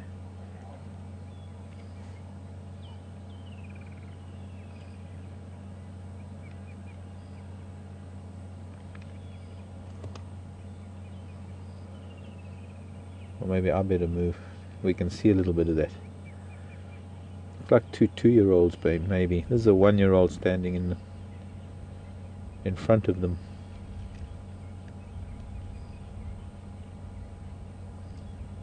Two-year-old and a 3-year-old. Don't know. It's hard to tell with their heads down, locking horns.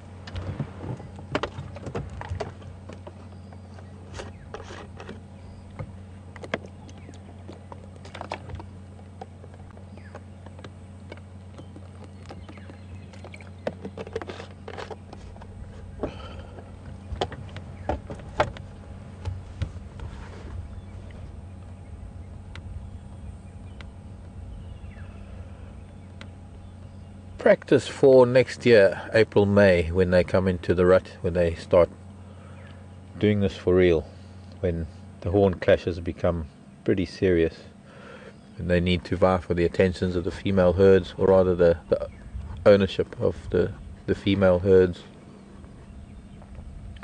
And hopefully by then this little bachelor herd will know who's who in terms of the hierarchy of the little group. So a subordinate male wouldn't challenge a very much stronger ram. But what's interesting is that in the time that, well, the time that it takes between now and their rutting season, they're bulking up, they're exercising all their sparring muscles by doing this, and their sparring techniques as well. And then as soon as the rut starts, the dynamics change a lot. Now the dominant ram, the ram who manages to win the territory, and with it the females, has got a mighty job on his hands. This is probably one of the big males that will be winning a lot of fights. He's male in his prime, a big ram. He's actually, just by that behavior, he's forcing that one to move. His posture and just his presence moved that one off, so we know he's more dominant than that other one.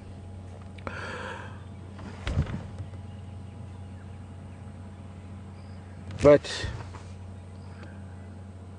all the females will come into estrus at the same time, so he's got to not only cover the females, but he's got to prevent the young rams from trying to get back to their mothers. He's got to prevent all these other bachelors from trying to sneak into the bachelor herd, or rather sneak into the breeding herd to try and mate with some of the females, which they will constantly do. So the poor guy is running around all day chasing rams, herding the females, because sometimes the females don't really want to be kept in a tight group, and so they start moving off, and the rams then become very, I suppose in a way, aggressive, forcing the females back into the group. And he loses condition fairly quickly, and it's then that another ram will take over. So within about 2 weeks of being the dominant ram in a herd of impala during the breeding season, the mating season, and it takes about 2 weeks for him to lose enough condition that I wouldn't say a smaller ram, but a more subordinate ram is likely to take over, and that way you get a little bit of a variation in the gene pool within a herd.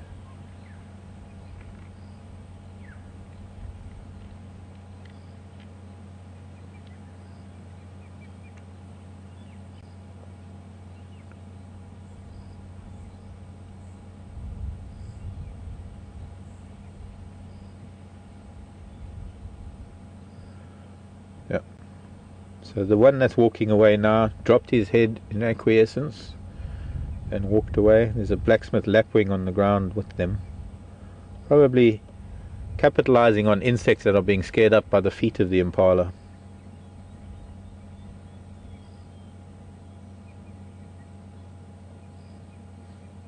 There, see how just the dynamics of one ram moving and others moving away. How when one approaches another, if that one turns and moves away, then it's acquiescence, it's submission in a way. And this is all displacement behavior, self-grooming, the means of posturing, maintaining dominance.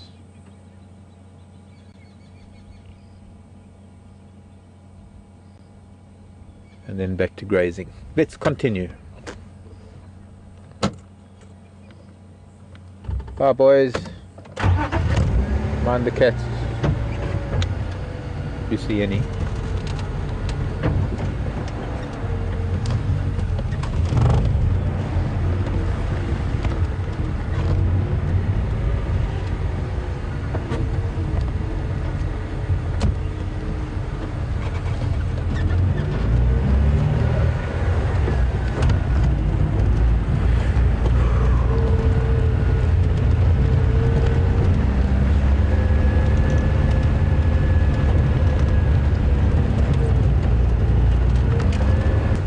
many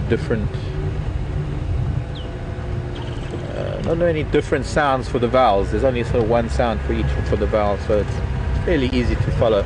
And of course Swahili is a mixture of a bunch of languages. You get a little bit of Arabic thrown in, a little bit of German, some of the more modern things that have come out of the modern world that don't have African equivalents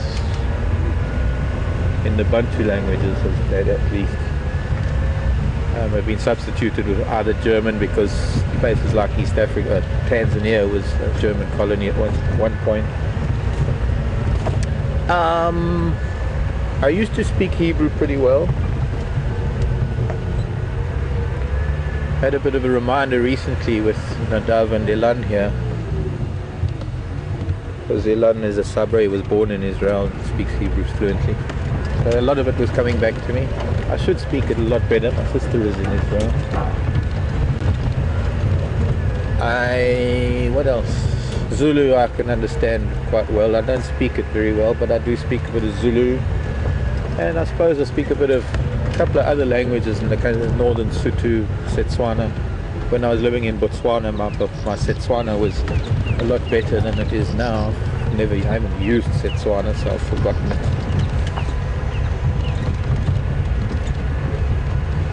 I suppose I know about as much Zulu as I know Spanish.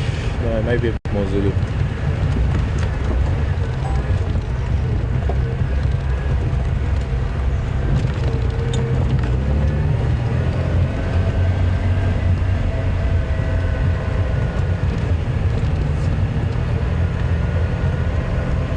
I speak elephant a little bit, but I don't understand a lot of the longer rumbles.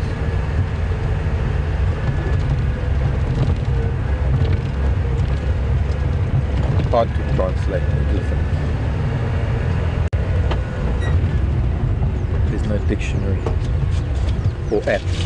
Maybe I should make an elephant app.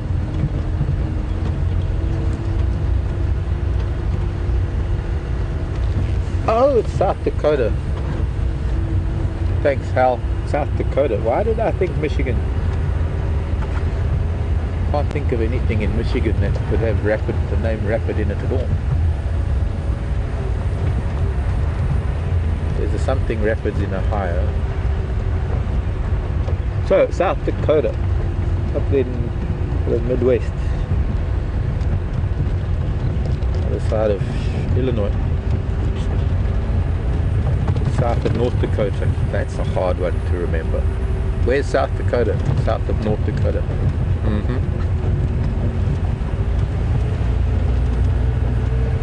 What is South Dakota known for?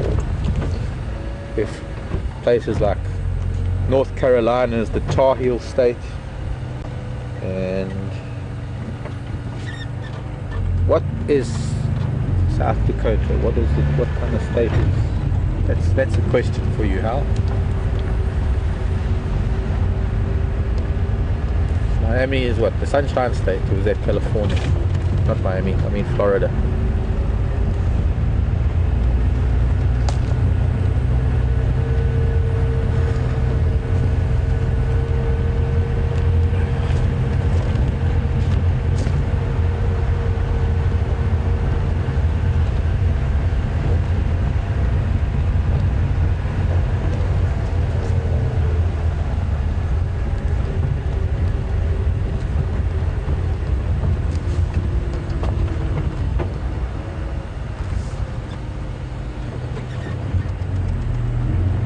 Road. That's what it was. Trying to remember roads. Haven't been in this spot for a while.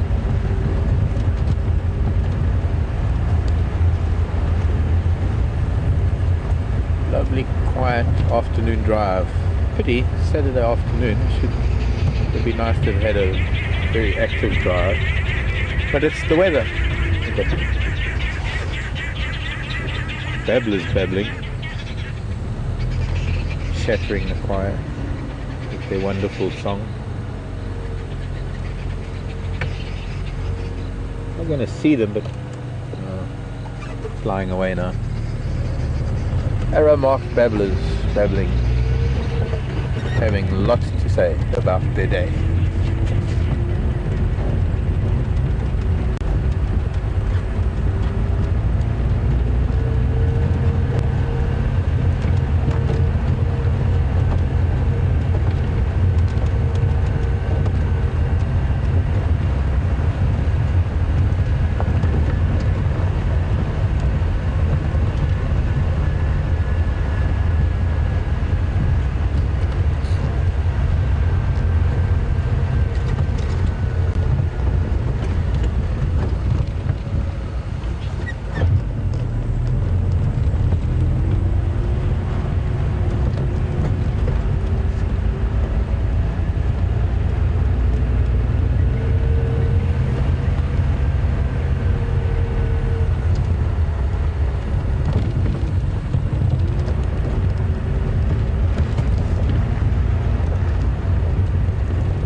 Are they when their tusks start growing?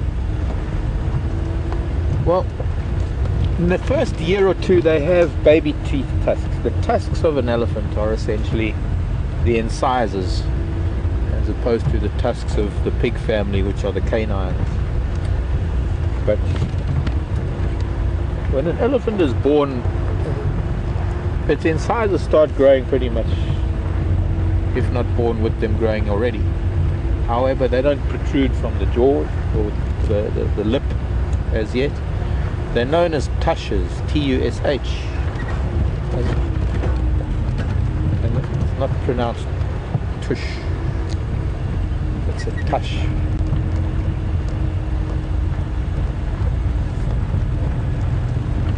And the tushes fall out at about 2, and then I suppose after that the tusks, the adult teeth come in, and the tusks, being incisors, are their permanent incisors, unlike the molars, which are replaced throughout their life. In fact, they go through 6 sets of tusks, or rather 6 sets.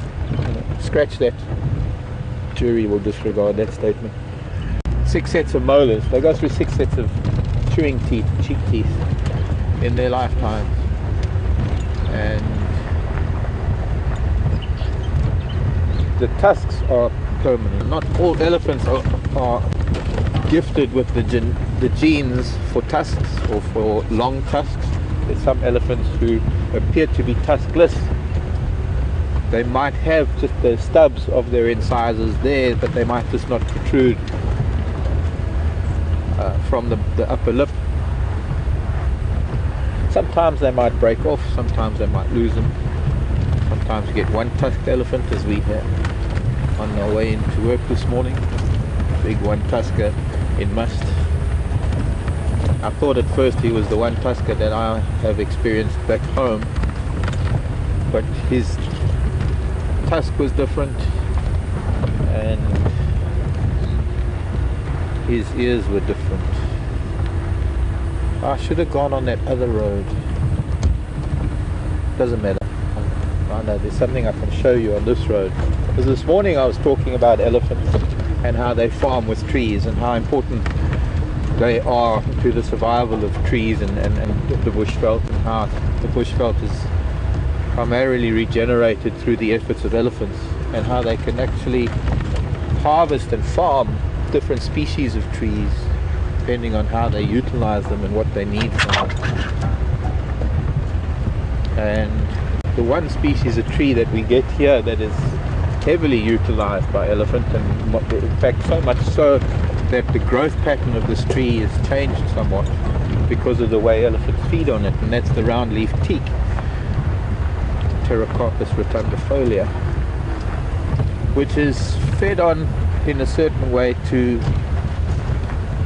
enhance the aspect that an elephant needs the most, which is the bark of the young shoots of the tree. And instead of allowing them to grow into a tree, they constantly breaking the new recoppicing shoots so that they form clumps. Yeah, we're starting to get to it now, a little bit on my right, starting to get to some of it, where if we had to look at the stumps of these teaks, we would find that they might be big enough to actually have been trees if they were allowed to grow. But these little branches are constantly broken off towards the end of the wet season when they are 8 to 10 feet tall. And all the elephants need from it is the bark. And we're going to get to a stand of brownleaf teak. Actually from here it's quite prominent, but there's just around the next corner, not this one. Soon there is a stand of it that is probably not very high because it was probably fed on sometime towards the beginning of the dry season or during the dry season, this past dry season, and now the elephants will leave it be until later on in our wet season, later on in our summer. And it's the perfect example. I've seen it further south in the Sabi sand as well, but further north we don't get the roundleaf teak. Further north the dominant tree species there is the mapani tree, and the elephants do the same with the mapani. One finds that they will especially create these forests, these mini forests, in areas where there is a seep line, where groundwater feeds the trees, keeps them green a little bit longer. Here some more. I might even be able to find some old branches that have been broken by ellies over the years that are then just meant to be decomposing and feeding the soil again. Interestingly, I've noticed with elephants that they will allow their children to run free amongst, this isn't a very big stand, but there's sometimes with the mapani veld you can get acres and acres of it all kept and cropped at sort of eye level to a cow elephant, and it allows them to let their little ones just run free and undisciplined for a little while. Up in Tanzania, same thing happens with yet another species of tree, because the mapani doesn't grow that far up north.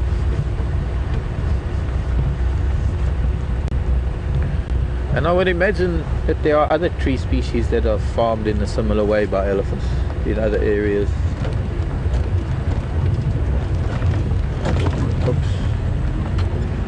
Whether it be for the bark or the leaves, necessarily the fruits.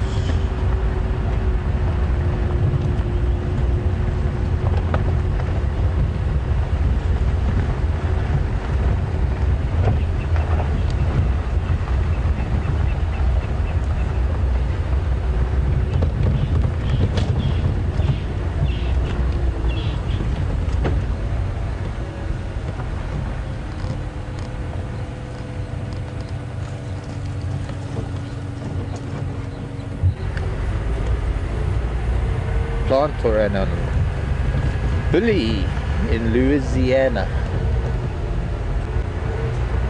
Nice question there. Have I ever found a plant or animal that I've been surprised to see? Well, yes, I think constantly to some extent, but I think the most surprising and the most astounding, the most wonderful surprise of all that I've had in a long time was a few weeks ago, after a about a week of this weather, occasional drizzle, cool temperatures, I found an orchid. I'm still trying to get the scientific name for it. I'm still trying to find another picture of it. Just by the way, we're now sort of entering this teak, this sort of area of teak. At the moment it's all only about 4 feet high, but it stretches quite far into the bush.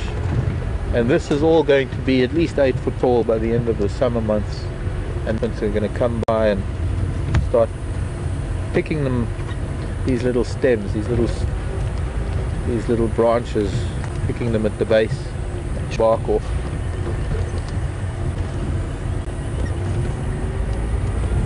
You might get to see that towards January.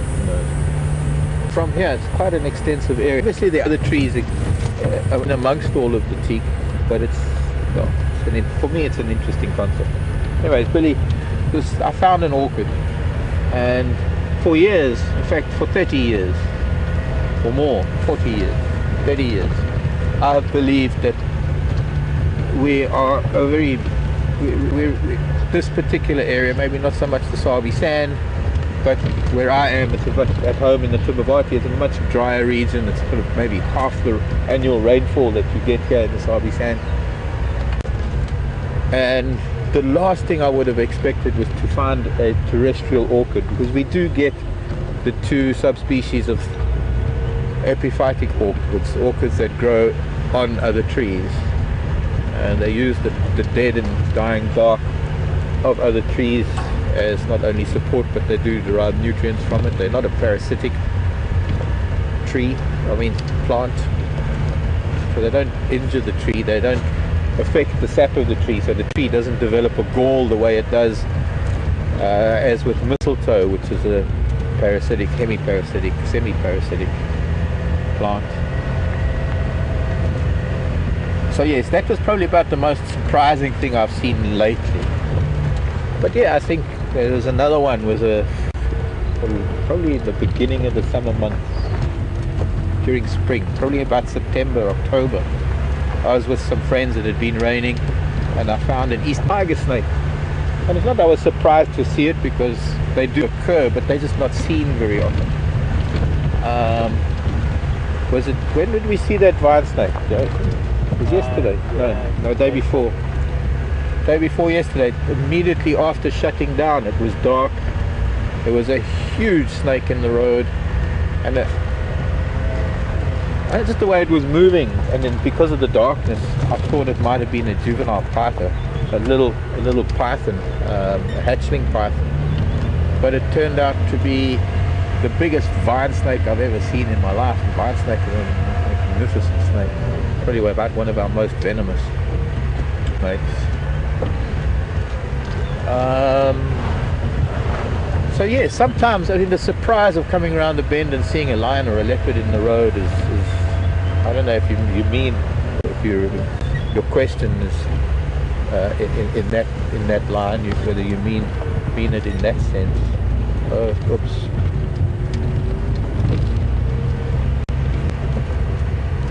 Sorry to disturb sundowners, folks. People having drinks at Arathusa Dam. So we're not going to be able to stop.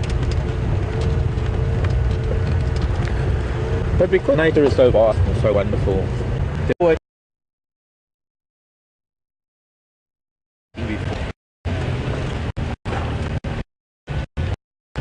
something that I've seen before, doing something I've never seen before.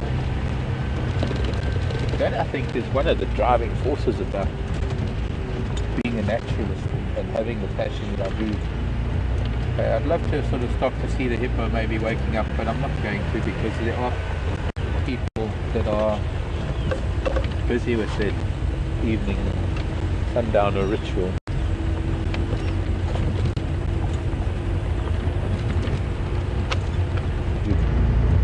I'd love to sort of stop to see the hippo maybe waking up, but I'm not going to, because there are people that are busy with their evening sundowner ritual.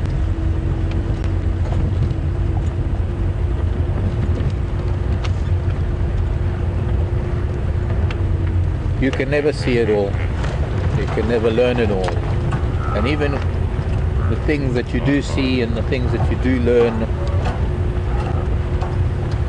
you have to adapt all of that because things are changing constantly, or you have to add to that knowledge because that's just so vast. There's just always something new, and it's that quest to find something new, to see something new, that is one of the driving forces in life. Because I know that there's invariably going to be something almost every day perhaps that is extraordinary and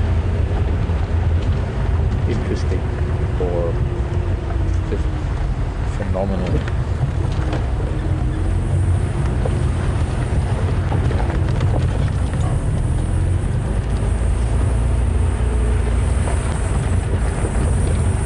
Okay, I'll play with some lights.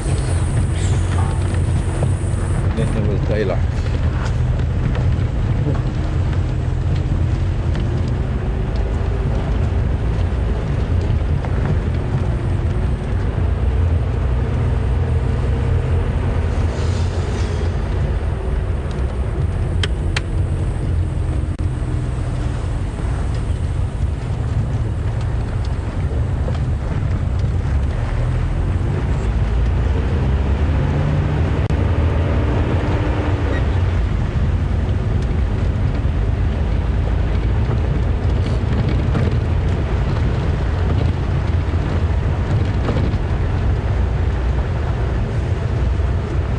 Not even a hint of sunset. There's such dark cloud in the west that it didn't even change colour after sunset. There wasn't any pink or anything, so hopefully we will get a sunset. The roller in the road.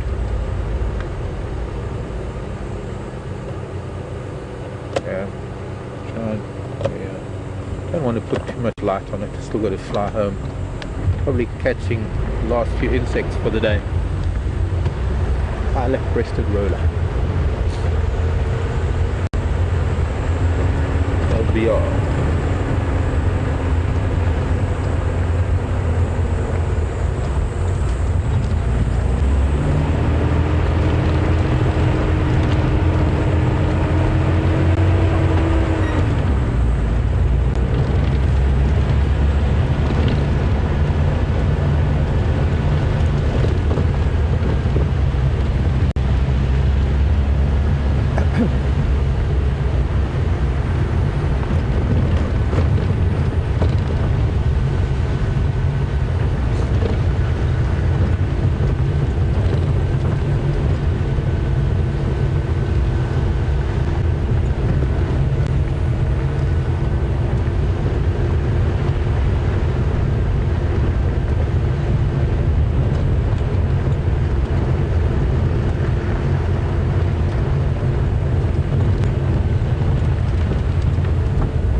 Hello again, John. John in Connecticut.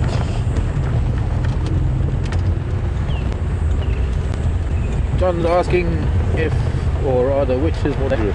So, period. They can be potential.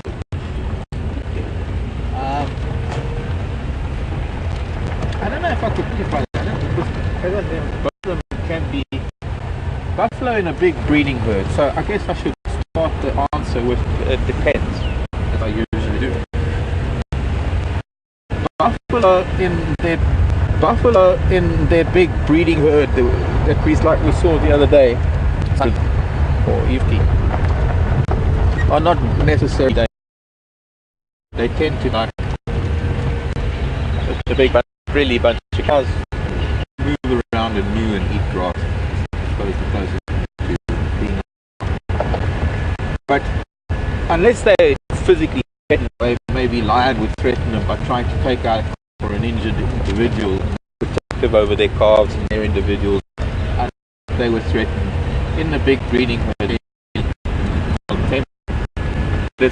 Like the bulls we saw earlier, or the bulls that we had every day when they come down to water.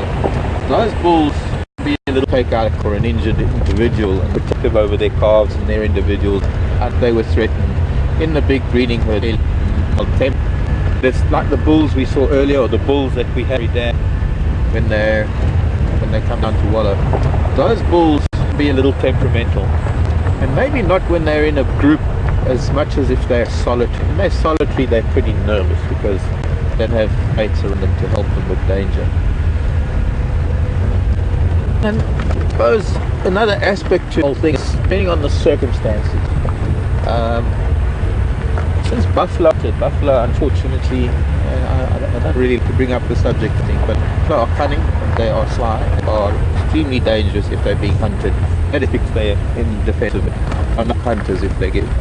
So under those circumstances, because it is, I guess, in a way, in a sense, extenuating circumstances, they can be more dangerous than hippo. However, hippo, on the other hand, don't need to feel threatened by being hunted. Hippo merely have to feel that their personal space or their territory is being trespassed, and that is to get back to the sanctity of the water that they've come from, and they will through anyone who's in between, and that is to get back to the sanctity of the water that they've come from, and they will through anyone who's in between.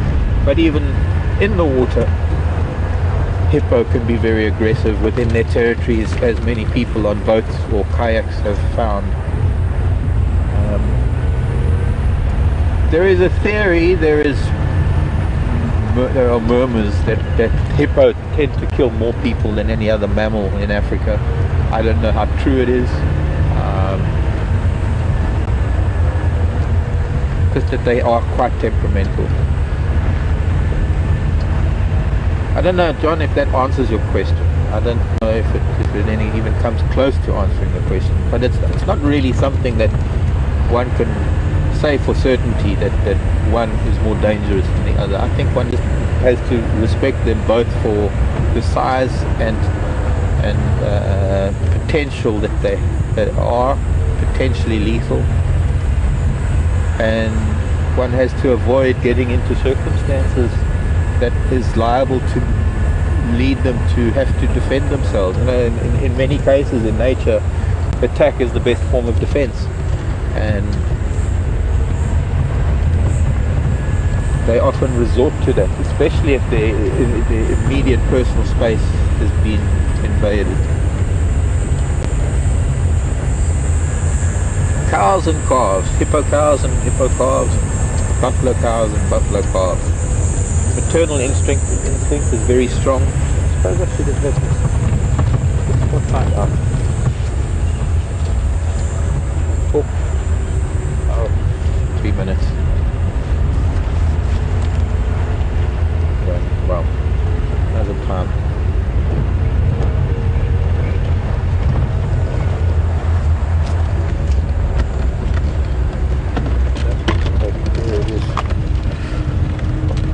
Maybe just make it to the dam to say goodbye again.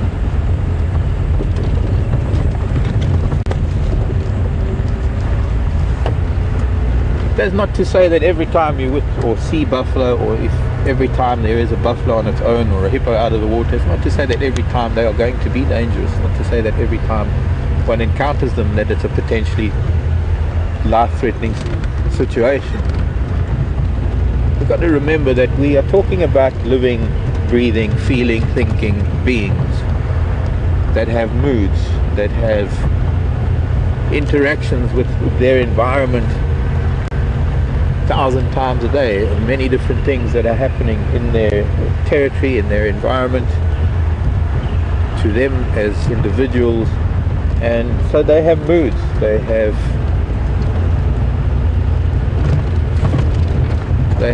go through very much similar stuff to what we do. So on one day you might encounter a hippo that on one particular day is very mild-mannered and very calm, and on another day, after something that might have happened that night before, might suddenly become very aggressive.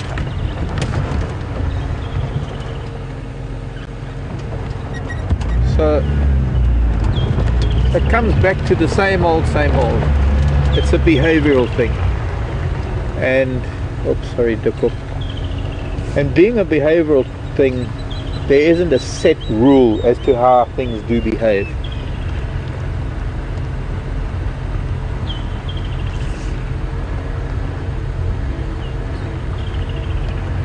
And I think now that we have reached the end of my time, switch that off because it's probably pointing at the camera. Hello camera.